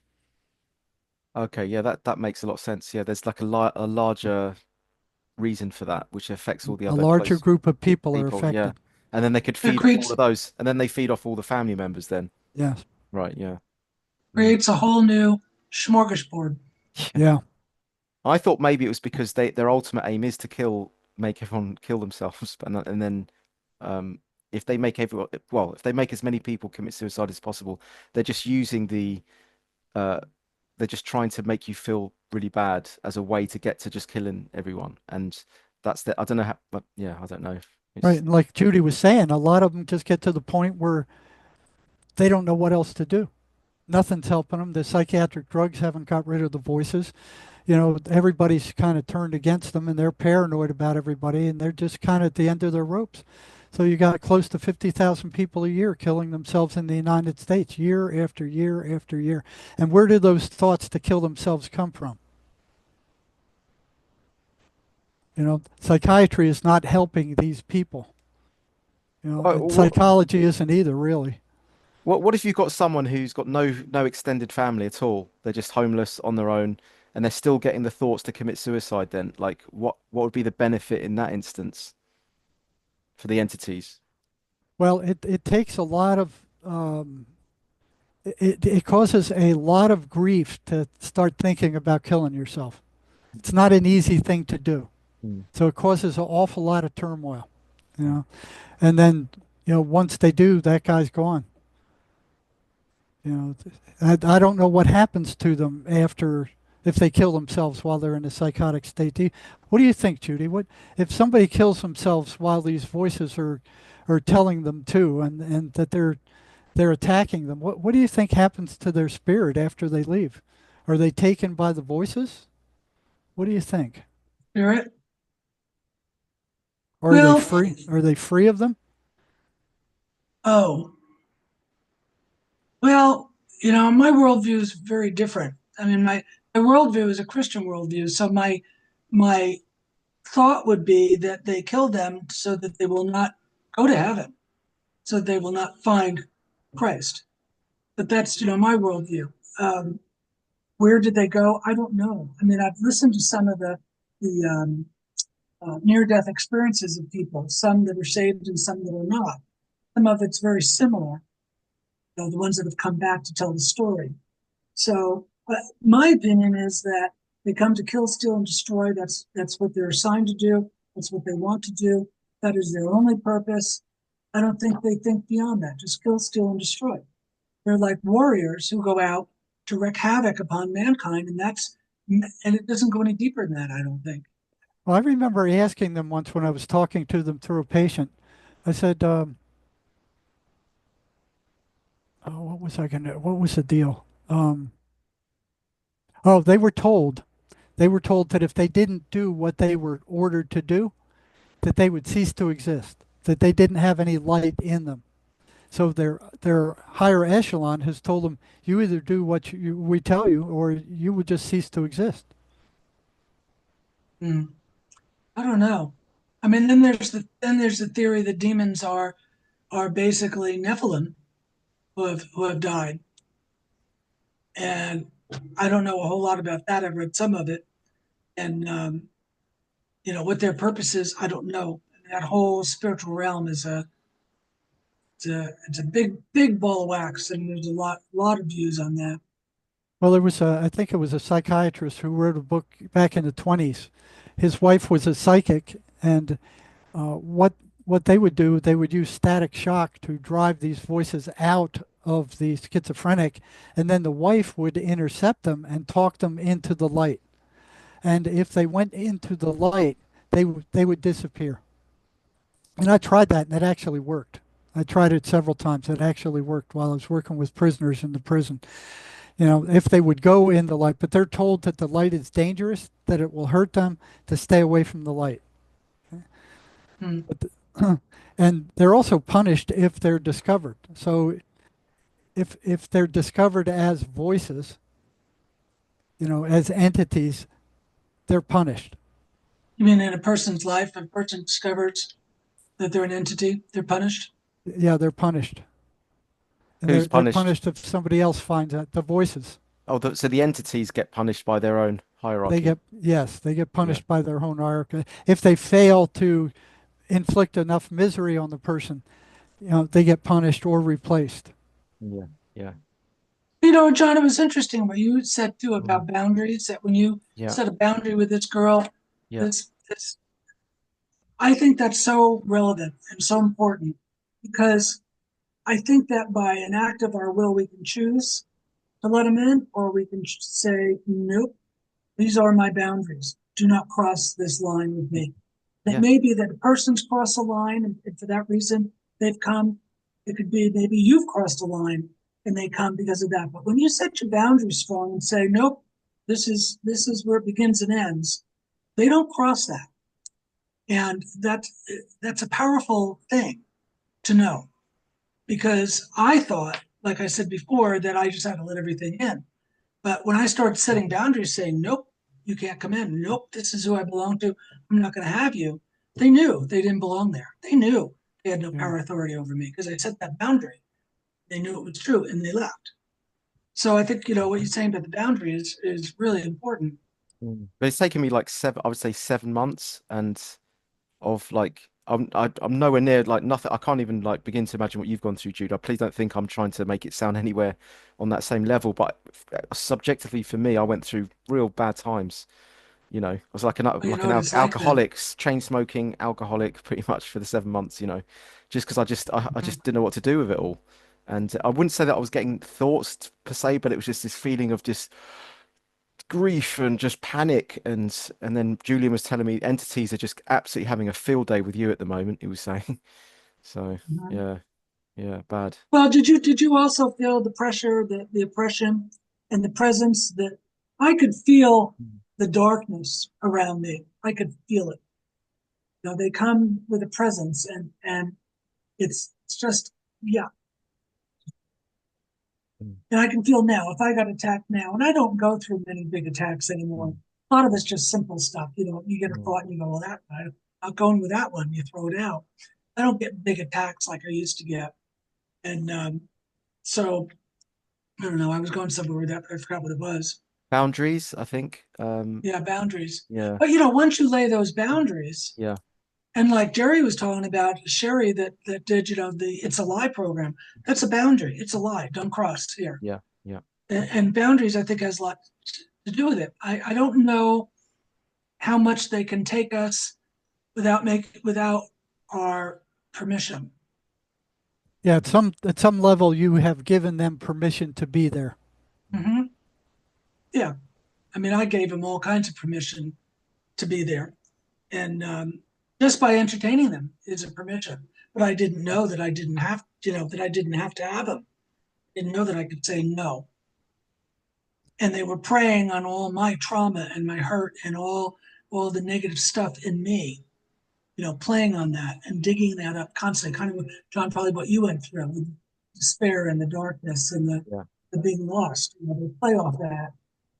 Yeah, And since they're energetic, they can go into your mind and pull out every rotten thing you've ever done and rub it in your face to generate that negative emotional energy that they feed off of. I remember one patient, he loaned somebody a quarter, and somebody lended him a quarter. He never paid it back. That was like 10 years ago, and they were still bothering him for that. mm, Well, yeah. yeah, they're not nice. Didn't you say also, Jerry, that you've asked them what their name is, and didn't you say one of them said Legion? Yes, I remember that because that's what the Bible said. He Because said, we are legion. yeah, it's funny because also if you watch the movie Nefarious, I watched that after our episode that we filmed, and I don't know if you know that movie, but if you haven't, you need Yeah, to watch it because it's it's a about good movie. possession. Yeah, I don't know. I was like, I don't know if I want to watch that. Did you It's watch not. that, It's Judy? not. Oh, you I have to did. watch It's it. not. It's Did you? not hard. I thought it was It's not going a to hard be watch. It's not terribly. hard. It's not horrible, and it's not.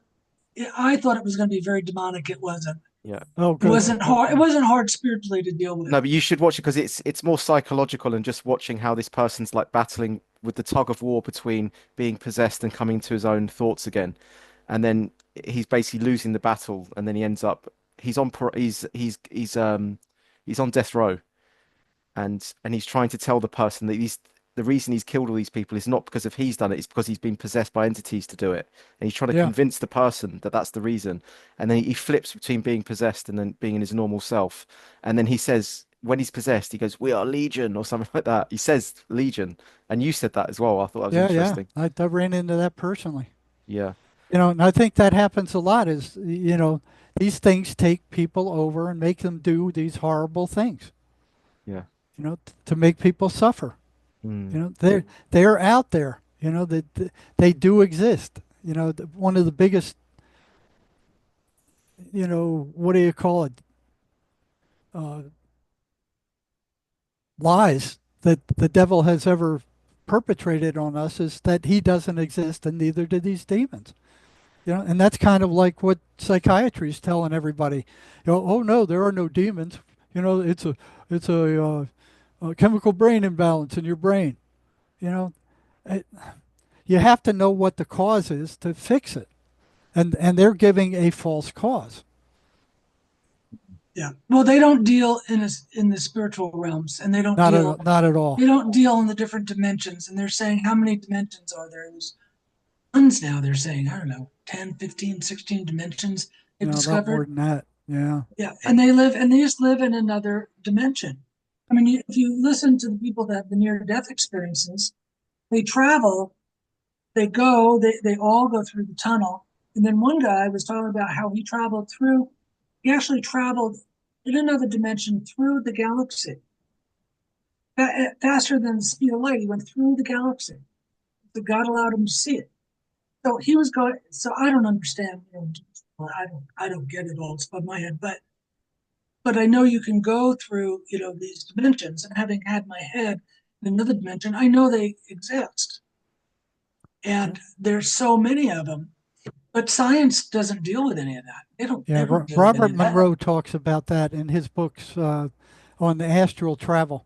He's been Mm-hmm. doing it for decades. He's dead now, but he wrote about all these different uh, energetic levels that he visited in those astral travels.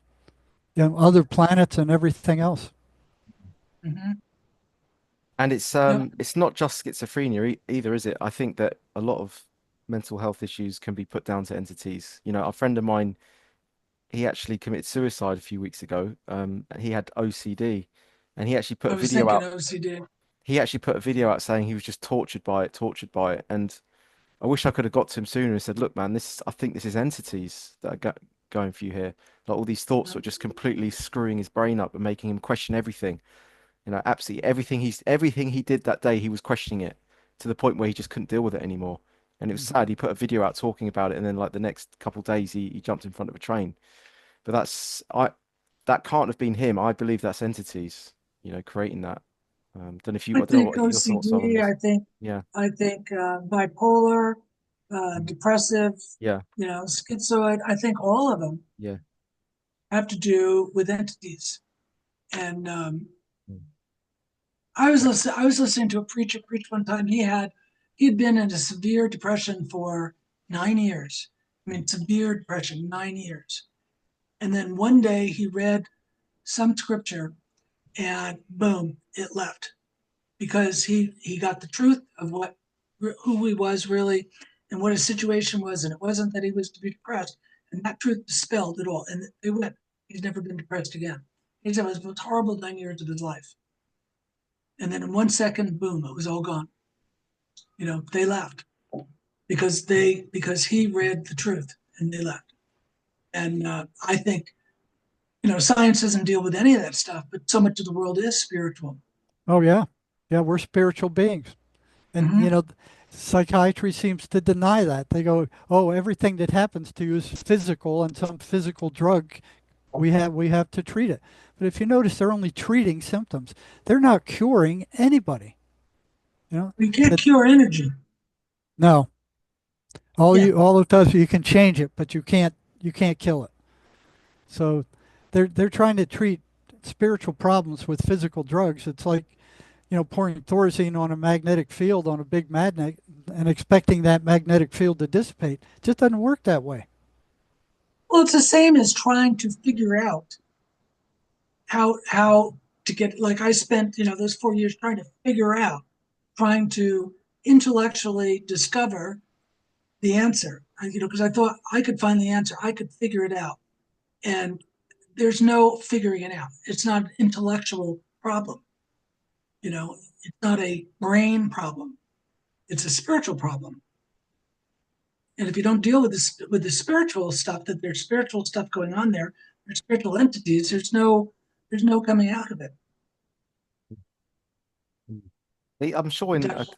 in Brazil they're not just your standard hospitals. It's almost like a blend of medicine, but also spiritual healing as well. They have those in Brazil. So, Really. yeah. So, because they understand the nature of healing is actually more spiritual and, multidimensional rather than just the physical. They've got those in Brazil. So it just goes to show that some people that, and we would consider them looking from our Western glasses, we would say, oh, they're archaic, but actually they're probably well ahead of the game there. And we're the ones that are backwards. That's, yeah. Mm. Anyway, yeah, guy, thank you both for coming on. No, you're more than welcome. Thank you That's for having brilliant. us. Yeah, great chat. And Judy, is everything going well for you at the moment? Yeah, I'm doing well. I'm doing the MATES training. I'm running a little nonprofit. I just finished another book, Yeah. and this new book is on suffering, dealing with suffering, how to get through suffering, and I'm doing some counseling with people. So yeah, it's going well. Great. What's that book called? Because I'll plug it and I'll put a link in for you. The new one's called and I haven't put it in print yet. It'll be in print in about a month or so. Mhm. But the new one's called What I Learned in the Pit. In the pit. Okay. In the Pit. What I learned in the pit. Okay. Yeah, and the other one's called Strategies for Overcomers, and that's a Christian book, more for Christians, although anybody would probably enjoy it. And if they're into the energy stuff, they probably understand it. But it's just a Christian perspective on tearing down this stuff that comes at us and being victorious over it, what it takes to be uh, battle ready, I guess, for that, win those battles. And that So, one's available on Amazon. Judy, how far along are you in your MACE training? I just started section 2. How many sections are there? 4? I think there's more than that. Okay, so what you'll run into there is what they call a negative identity. It's like a trauma that is in the subconscious mind, okay? And MACE will dissolve that, but it takes a spiritual component to do it. So what you'll see happening is that MACE sets up a track to the spirit that allows the spirit to absorb and transmute that negative energy. That's not a demonic type thing. That's damage Okay. done during a trauma, and it is Mhm. fixable. It is curable. Yeah, and we've done lots of maze during the training with Sherry. okay, Done good. we've probably done 15, 20 maze sessions Wow, with the training. Yeah, good. yeah, it's interesting. It's really See, interesting. and that's not an entity. That's not a negative entity that's causing No. that. It's a Well, I'll tell negative you something. identity. I'll tell you something interesting about it. I was working on this book and I was stuck, and I just put it down in the end of November. I said, I just, this is it's too personal. It's too painful to relive some of the stuff I was talking about. I put it down, and I was doing this stuff, Mace Train with Sherry, and we did some of this stuff. And she asked me about, so people, they start something, or they dream of something, then they start it, then they Mm. proceed through it, and then they finish it. She said, "Where do you fail?" I said, "I fail proceeding through it. That's where I'm at." We did Mace on it. And that week, I picked up that book again and I finished it in 2 weeks. Yep. I wrote all the rest of it. It was like, blah, blah, blah, blah, like it was like there was no bother. I'd been so blocked finishing that book that I just gave it up. I said, I'll just put it aside someday. Maybe I'll go back. She did that on proceeding through projects without me even telling her about the book. Yeah. And then So sat down and finished the book in 2 weeks, and all I got to do is get a copy of it, and it'll go to print. yeah, I've been amazed at the results I've been getting with that. So I'm John. I'm surprised that Yeah, it didn't do Mace didn't anything. help you. No, I mean Who it did. who It did. who? It felt good. I won't say because this is going to go on online, but I felt great for joy. As soon as she got me, I felt very heart centered and I felt very high vibration during the session, and I did for like half an hour after. But then after that half an hour was gone, I was like straight back to, square one. And then Did we did a follow-up session again. Like as soon as she put me into that high vibration, I felt great, like the higher consciousness feeling, the feeling of like expansion. I felt amazing. But then this half an hour after the call, I was just straight back to normal again. There was no like That's actual, weird. yeah, there's no actual long-term That's weird. change. Usually it's permanent. I think I had a severe, um, I don't know, heartache, or whatever you want to call it, going on at the Yeah. time. Um, I think for a broken heart, some things just won't heal a broken heart, though, will they? Well, I've worked with people who were going through divorce and or had awful marriages, and Mm. it turned it neutralized it. So Neutralized it, there yeah. wasn't they still remembered it, Mm. they but the negative feelings were gone. Yeah. I mean, it's funny. I've sort of got to that stage now just through trial and error and trying my own things. Like I've come up with my own sort of adaptation of the May stuff. I don't know if this is similar to what you guys were sort of taught, but it was like imagine a photo. You feel the feeling, and then you take a snapshot of a photo that reminds you of that feeling of her associated with her, and then you imagine your conscious. You bring it, you extend that as much as you can, and then you extend yourself wider and wider and wider. So this shrinks down and down and down and down, and then you imagine it sort of disappearing, and then out of your world, she would say, out of your universe. Did That's that how. work for you when you did it by yourself? I didn't. I did something different. I just imagined a photo of this girl, and then I imagined like setting it alight, like Burning putting it. a flame to it. And in my mind, I was imagining it going to crumbling down into powder, and then I would imagine like blowing it away. And I just kept doing that and doing that. Anytime I'd get any little thought of hers, I would just do that and burn it, and then in my mind, and that And actually. so you were countering each thought. Yeah, it's just like any thought that was sort of staying in longer than I felt it. Some thoughts they come and go like clouds, but some stick, and you're like, why are you sticking? There's no reason for that to stick. You're sticking because you're trying to get something from me. So in those moments, I will physically imagine torching this picture in my mind, and then like imagine, like when you burn like a Polaroid, it kind of Hmm. curls and I imagine this image just bending and contorting and then going into dust, and then I'd blow it away. And that was that. And after that, and also Judy, I said about the boundaries and also Mhm. stating my boundaries to people. Like I don't accept that. That's not good enough. And so I think I was leaking energy. I was allowing, maybe, I don't know, that there might be some kind of trauma bonding going on with me and this girl. I think was going on. For the first time, I went, no, that's not good enough. I've given you all the love and kindness in the world. You're now treating me badly. I'm putting a boundary up there. I'm saying goodbye on my terms. And it was almost like finally I'm actually giving myself what I needed, which was not to be subservient and dependent on someone else for their love and leaking my energy to them. I was actually sealed it off. And I was like, no, that's not good enough. I'm drawing a line here. And after that, after I sent that letter and I did all that work as well to clear out everything, I just it was like, "Whoa, my God, I'm back."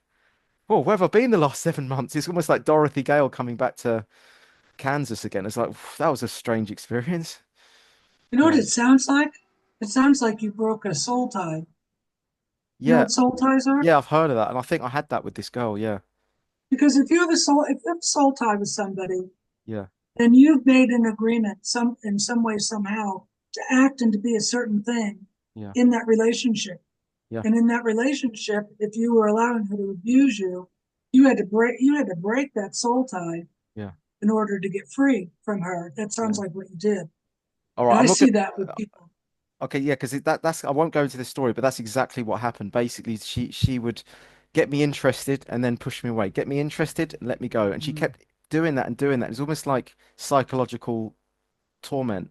Yeah. It's almost like addicts go through that when they get the dopamine and then they want it again and again. It's almost like that's what she was doing with me, but at the same time, like I was in love with her and I was letting her almost do that to me. And then I actually said goodbye to her in 2016 and I wrote her an email saying, look, I can't do this anymore. Good luck in Australia, blah blah blah. And then 2 years ago she emailed me and I'd already put that boundary up and I just ignored it. But unfortunately, recently, well, 7 months ago, I reopened her Facebook. I saw a photo of her and fell in love with her all over again. And I tried to reconnect. She wasn't having it. And then I just, but do you know what, actually, I apologize. But if you can't accept my apology for not replying to your email and understanding that I'd already said goodbye to you, I'd already stick a boundary. And I said, that's not good enough. I deserve better than that. And I wrote her that email. And immediately, I just felt, maybe it's a Mace thing, Jerry, but I just felt like I kind of stepped back into loving myself, respecting myself, and knowing that no one else is more important than me. Right. And to what she was doing to you was kind of sadistic anyway. Yeah, breadcrumbing me. Yeah. Yeah. She was breadcrumbing me, like giving me a Yep. little bit on a Yep. dangling me on a Yep. dangling me on a stick, and then trying to get me back interested again. And then she'd go off with another guy, and then she'd I've, come back after a few years trying to get my attention. And I've seen that. I've seen that happen. the sad thing was, she emailed me in 2 years ago to say her mum died. But I know that this is going to sound bad, but I didn't reply to her because I felt intuitively like she was using that as a way to get me back on To the hook you hook. again. I could feel Yeah. it. I could feel it in Yeah. here. Yeah. And I went, no. And it's almost like at that point, that's when, and that's why she didn't like it because I wasn't in the way that she used to have me. The Right. convenience, the guy that was always there but never quite close enough to give me a chance with, but just breadcrumbing me, keeping me in her orbit, but not actually giving me a chance. And so when I actually didn't reply to that, it was like I'd cut off the dynamic where she was used to having me as the good old Mr. Reliable, the safety net, the emotional safety net. And so when I did reach out in my own time a couple of years later, I said, look, sorry I didn't get back to you. Had my own stuff going on. I was very, it's difficult for me to deal with in that email about your mum. Hope you're okay. I'd love to know you're okay. And she ignored that. She ignored the next email. I did a third email. She eventually got back to it and she said, John, I'll never forgive. She didn't say it in these words, but she said, I'll never forgive you for not replying back to my email. We hadn't spoken for 6 years. Yeah. We weren't even That going out. manipulation. It's the It's just like manipulation. it's like narcissism or something, you know? And Yeah. for the first time, that email recently I sent, I basically called her out. I said, this isn't good enough. I don't deserve this. I treated you with so much love and kindness, and you just treated me, I was clearly just your safety net, your emotional safety net. You don't value me as a person because you didn't even ask how I was on the emails. I even mentioned my dad having a heart attack. She didn't even say, "Is he okay?" She just Yeah. ignored. She just basically said, "She said, yeah, no hard feelings, but I'm closing this chapter. Goodbye," kind of thing. Well, you did the right thing. So finally, I let all that love go, and I said, I can't love the girl. How can I love someone that does treats me like this? That was the hardest thing. Because I Yeah. really love this girl, but then I had to say to myself, why are you loving a girl that's treating you like this? Like an emotional vending machine.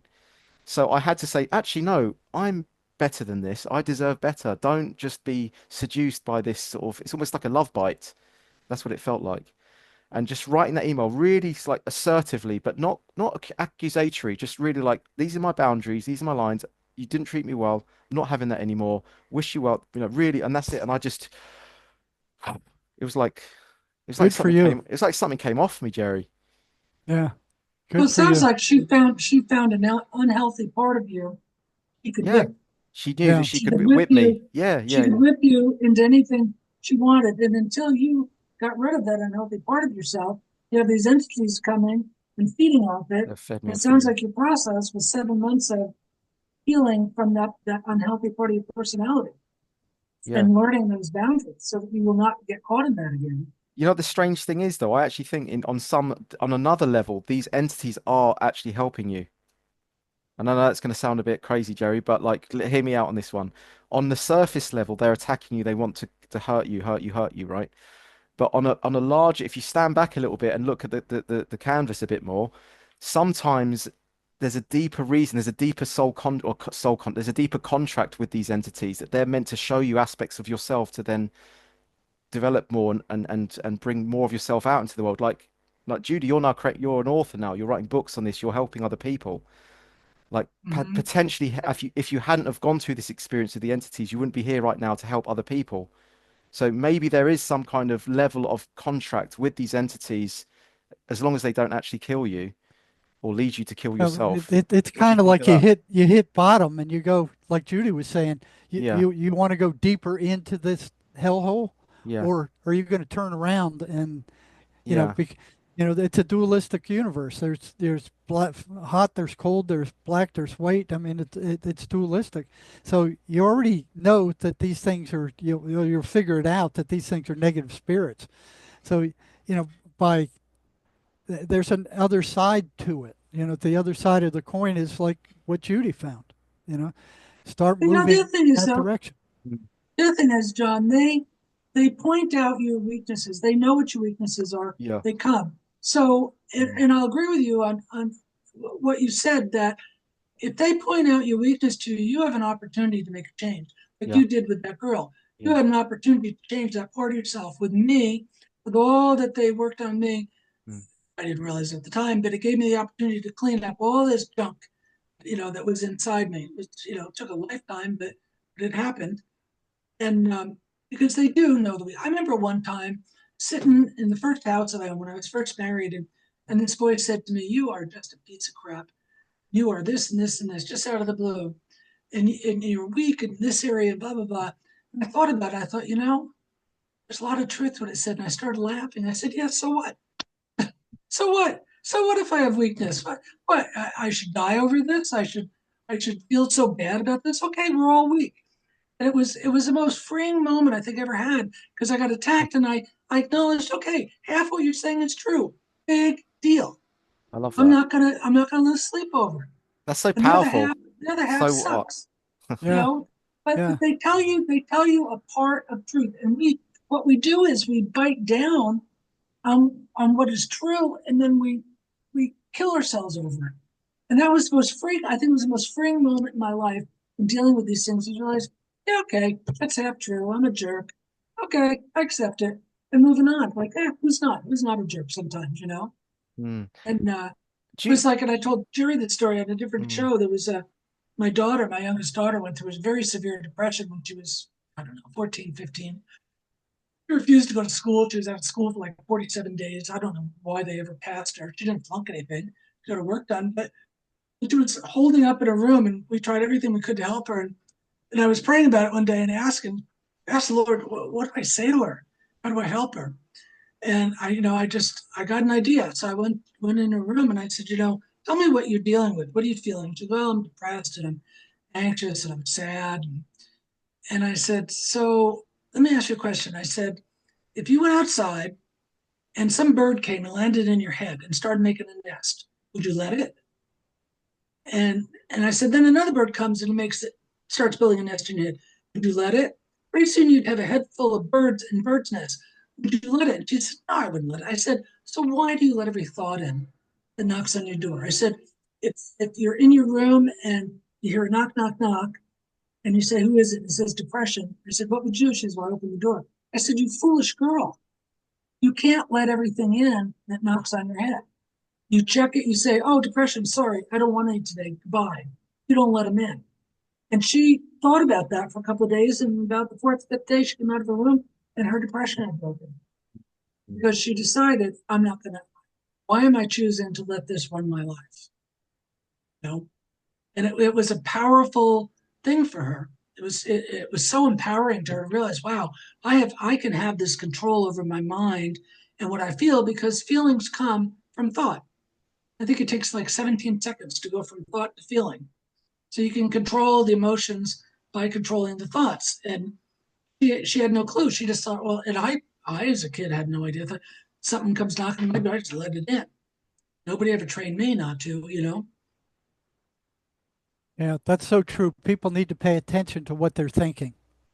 Mm-hmm. They have to pay attention to thoughts moving through their heads, and like you said, not accept every single thing that pops into their minds. Yeah. Well, when Satan comes to accuse, he comes to accuse. He's called the accuser. He sent his minions. They accuse. You know, the accusations are, you're a piece of junk. You're worthless. You'll never be anything. He comes to accuse. Do we have to receive accusations? Yeah, maybe you are, because sometimes a piece of junk. Big deal. But but those accusations cut deep, and probably John, you experienced that with those things coming at you. They cut deep to the heart, Yeah, and they kind of rip a part of you open. That accusation. I didn't get Yeah, the it just. thoughts. I didn't get the thoughts coming, but I was getting that just this overwhelming feeling of like grief and loss and abandonment and panic and just like I've had another the keys to heaven offered to me again, and didn't take it, and I'm like, oh my God. And this over, yeah, and I'll be honest, that it hit me so bad that I actually, not that I would have done it, but I wrote a suicide note. 'Cause that's how bad I felt, Mm-hmm, and I just couldn't see a way out of it. Um, and mm-hmm, and after that, it was just like, looking back on that, I'm like, she's not worth that. Like that's crazy. But at the time, there was just like there's nothing else I just couldn't find. I couldn't imagine a life without this goal at that moment. It's just, it's just amazing. I don't know what that was all about, to be honest with you.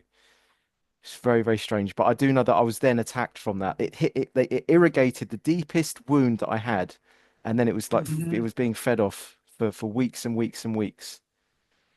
mm-hmm. And it's really been I mean, really been a journey. And maybe not. Maybe it will come back. I feel like I'm on the tail end of it now. It's pretty much gone. But yeah, it's horrible. I mean, I was really ill. Didn't eat for like a week. Didn't eat. So anxious. I couldn't eat. I was just an alcoholic, and smoking, chain smoking. Didn't know how to deal with it. I mean, And negative thought after negative thought after negative thought. well, I wasn't getting the negative thoughts though, Jerry. It was more just the overwhelming feeling of doom. It was more of a feeling, But Well, they bring those feelings too, I because think they Yeah, do. Yeah, they I've do. s- I've with seen all them this do stuff with that the without voices. thinking. Yeah, I mean, I had so many feelings, and for me, that's been the challenge in my adult life. Yeah, Is that I would feel something, and it was like, what is that? yeah, And it would feel bad. Why do I feel bad? Why am I upset about that? I couldn't understand it because they would hit a feeling and I didn't know. It took me years to uncover a lot of these feelings that they would pour out on me. Now I understand them. I can identify them. I couldn't before. And you probably went through that too, where they whack you mm, with a feeling, and you're sent flying. I've had that happen to me, and I've seen it happen to patients where there's nothing going on. I mean, I remember I was sitting out on the front porch, and all of a sudden I just got this bad feeling, and there wasn't anything that was causing it. They do that. yeah, yeah, Mm-hmm. yeah, I've yeah. seen it over and over again. Do you think, when kids say they've got an imaginary friend, do you think that might be entities, perhaps, or something Yeah, similar? I think it is. My Yeah. daughter had 9 in that haunted house we lived in. Named them. And they talked to her. And she was Mm, 2 years old, and she'd go down the fence in the yard, and I'd hear her talking to the air. And she came in one day and told me she was 2, and she said, I asked her to do something. She says, well, I don't know that. I thought, oh, she's cute. She's 2. She's telling me no. And I said, well, why do you think you don't have to do that? She said, well, Dodos and Podos told me I don't have to do what you tell me to do. I said, who are Podos and Dodos? She said, well, they're my friends. And she started naming them off, and there were 9 of them. oh wow. And she had things in her room at night that would fly across the room. She'd get filled with fear in the middle of the night, come screaming into our bedroom at night. And this went on for like 2 years, and then finally we got rid of them. But yeah, I had an imaginary friend when I was a kid too. I thought nothing of it, but when they started, telling her things, I'm like, she was 2 years old. She'd tell me these things that were like very adult. I don't have to obey you. That's a 2 year old doesn't say that. Just a 2 year old say, no, mommy. God. Not, she'd speak in adult sentences like, where are you hearing this? They were talking to her, telling her. Wow. We went in, we prayed, laid hands on and prayed for her and commanded them to go in the name of Jesus, never come back. And they were gone the next day, and she had no memory that she ever had him. The memory was gone Wow. as well. She was Wow. completely freed. Because if she'd, and I thought about this, if she'd had the memory, she could start thinking about him and go and inviting him back. He's just a little kid. So God took the memory so that she wouldn't be tempted without knowing what was going on. She was too young to understand it. So he took the memory from her. And to this day, she doesn't remember. She goes, "Oh, you talk about I had these imaginary friends." So I don't remember. I said, "Good thing." Mm. I mean, as a kid, I vividly remember like feeling as though there was a presence in the room and having to like cover up. I mean, I'm sure lots of kids do it, but I was always covering the duvet over my head, like trying to cocoon myself from what I felt was like outside influences. If I was really, Mm-hmm. really scared, like terrified in the house and going like running up, if I was left on my own in the house and I'd get terrified, I'd run upstairs to the bedroom and like cocoon myself and feeling like things were chasing me or something. I mean, maybe there was more to it than I thought. Maybe it wasn't just an illusion. Maybe there actually was things coming after me. But as a kid, you're probably more in tune to the Yeah. the extra dimensional world than adults are, perhaps. Mm-hmm. Yeah. Would you, Jerry? Yep. Would you go along with that? Would you say Oh children yeah. are Yeah. closer I in think. in I think so. communication? Yeah. Yeah. Mm, mm, yeah. Anyway, lovely to talk to you both. Jerry, thank you much for joining me again. And Judy, lovely to meet you for the first time and share your story. I'm really grateful for you to going into that. And yeah, it's very brave of you. And it's lovely that you can now reflect on it all and tell the story, not be a victim of the story anymore. You're now telling the stories as if, someone that's come out the other side, and now you can calmly reflect on it all without being drawn back into that negativity. And that shows a lot of healing from yourself, no? It took a long time to tell the story, Mm. mostly though because there's so much stigma about mental health, mental Yeah. illness, Yeah. Yeah. that if you tell the story, I learned this early when I was first healed. If you tell the story, people do get attitudes and they treat you accordingly, and they don't give you the space to be whole. They don't believe.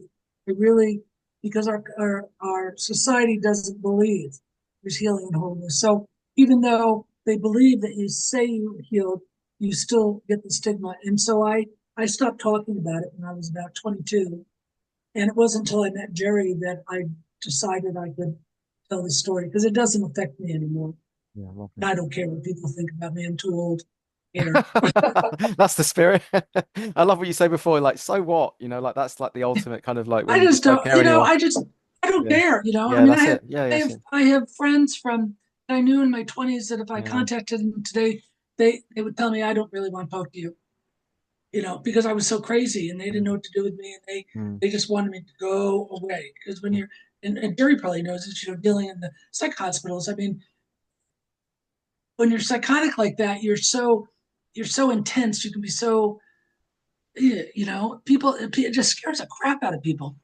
And so I had a lot of friends that just cut me off, and I found old friends on Facebook, and I wrote a hello, and they're like, "Well, I don't talk to people from my past." It's like goodbye. So I kept quiet about it for a long time. yeah. Yeah. And the schizophrenics, when they find somebody who understands, it's like it's a big discovery to them. It's like nobody ever understood this. Nobody told me this. Nobody understood this. And it's like it's like they finally found somebody who really understands what they're going through, what they're experiencing. Did, Judy, did you ever felt that any of the psychiatrists you work with ever really understood what you were going through? No, no, I was, to them, I was just another psychotic, you know, just another psychotic on their list of people they saw during the week. That was it. Yep, that's No, how they they didn't treat you. understand. It's like Yeah, actually, Gary, you're the first person in the mental health system that I've talked to that understood it. I That's hear why, that a lot. that's why I first contacted you. I thought, okay, he understands it, so I can tell my story and he'll get it and realize that I'm not a nut job. But even when I was talking to you, I was thinking, oh, I don't know, he's going to believe me. He's going to think I'm a nut job. I'm looking for attention or something. And because, I was so used to that. But you understood. You've been around it a long time. Yeah. I've heard that from a lot of patients, and they're still writing me. There was one guy who wrote me and said, "Well, now that I know it's not me, I know it's the voices. They're coming from outside of me." He says, "I can handle this," and that's the last I heard from him. That's lovely, isn't it? Mhm. That's amazing. Yeah, Just that one little thing can change just that one everything, little can thing. empower them that way. Yeah, Yeah. incredible. Mhm. You know, Yeah, they yeah. Yeah. have to know what the cause is, and Mm, it's not, these things are not hallucinations. These are entities. They're negative, demonic, destructive, dangerous entities. And if you leave room in your mind for them and you don't realize what they are, how can you fight back against something that you don't know what it is? mm. It's just like psychiatry. They don't know what causes schizophrenia. They make up all these lies about what it is, but none of that's true. They don't have a cure rate for them. Their drugs don't cure anything. No, no, of They course not. don't fix anything. No, no. John, I was going to ask you, where is your show? What platform are you on? Oh, I'm on YouTube. I also make like small clips, and I was putting them on like TikTok and Instagram. Um, So TikTok. what's the name of your show? Because I found that other guy. Oh yeah, so You did. my one's the John Cooper Show on YouTube. Yeah, so it's the John Cooper Show. I'll send you a link. Or Okay. Jerry Will you can. put this Yeah. up on YouTube? Yeah, this will go up on YouTube. Yeah. Any idea when it would go up? Well, the problem is YouTube have given me two strikes, so Oh, I have to wait for one more strike to rescind at the end of March. Uh, Otherwise, I could risk it, but if I get one more strike, they'll just permanently delete my channel. So I just yeah, yeah. thought, They did I'm that to me too. did they? Did they actually delete your I channel? had two strikes, and that I had to do the same thing. I'm just not worth the risk to. I've just got one more month to wait, and then I'll just mhm. that one of the strikes will rescind, and then I've got a month, and then end of April another strike rescinds. So I'm going to wait So till do the you end have of a March. website? I don't have a Do you, website. No, I just do it all on the social media platforms because that's where everyone goes these days. So I just yeah. put all the I videos on there. Yeah. I can't go on TikTok. They blocked me. I Oh don't know yeah, why they blocked me. no, 'Cause- America's blocked, isn't it? I thought America's blocked from TikTok, the whole of America. No? no. Oh, I thought that happened. Okay, never mind. But yeah, Well, maybe and they are. I don't know. I Oh, thought maybe they did. Yeah. yeah, that was I recently. was thinking. I was Yeah. thinking Instagram. But I'm blocked on Instagram. they deleted my TikTok account as well. I had 50,000 followers on there. They deleted Oh, my account. wow, Yeah, wow. I was getting some serious views as well, like multi-million views per video, and they just Why don't you I do a website? well, I could archive the videos on the website at least. Yeah, it's just quite a big operation to have a server and put all the videos on, but yeah, I'm working towards that anyway. Definitely working towards Yeah. that. Yeah. You don't go on Odyssey or any of the other Oh, ones? I'm backed up on Odyssey, so everything I upload on YouTube gets immediately backed up on Odyssey. So if they do take my YouTube, then at least I've got the archive on Odyssey. That's something, that's the way to do it. Yeah. But before we go, Jerry, can you just say the name of your website and your latest book as well, and I'll give that a plug. Okay, the book that Sherry and I wrote. Now, Sherry was hearing voices when she was a young woman, kind of like Judy did, Yeah, and we got together and started comparing notes. And we said we got to write about this. We got to tell people what these things are, how they operate, and tell the truth about it. So we put this book out. You can get it on my website at jerrymarzinsky.com, or you can get it from Amazon. And the free program that Sherry freed herself with, the That's a Lie program, it's on my website under articles. So you go to jerrymarzinsky.com, go to articles, and it's free. Just get that program, read it, and put it to use, and it will weaken the voices, if not get rid of them. Because if you don't believe what they say, they can't get a hold of you. You have to believe they're garbage for them to really get a hold of you. yeah. All right. Okay. I'll stop. Let me stop recording that, and then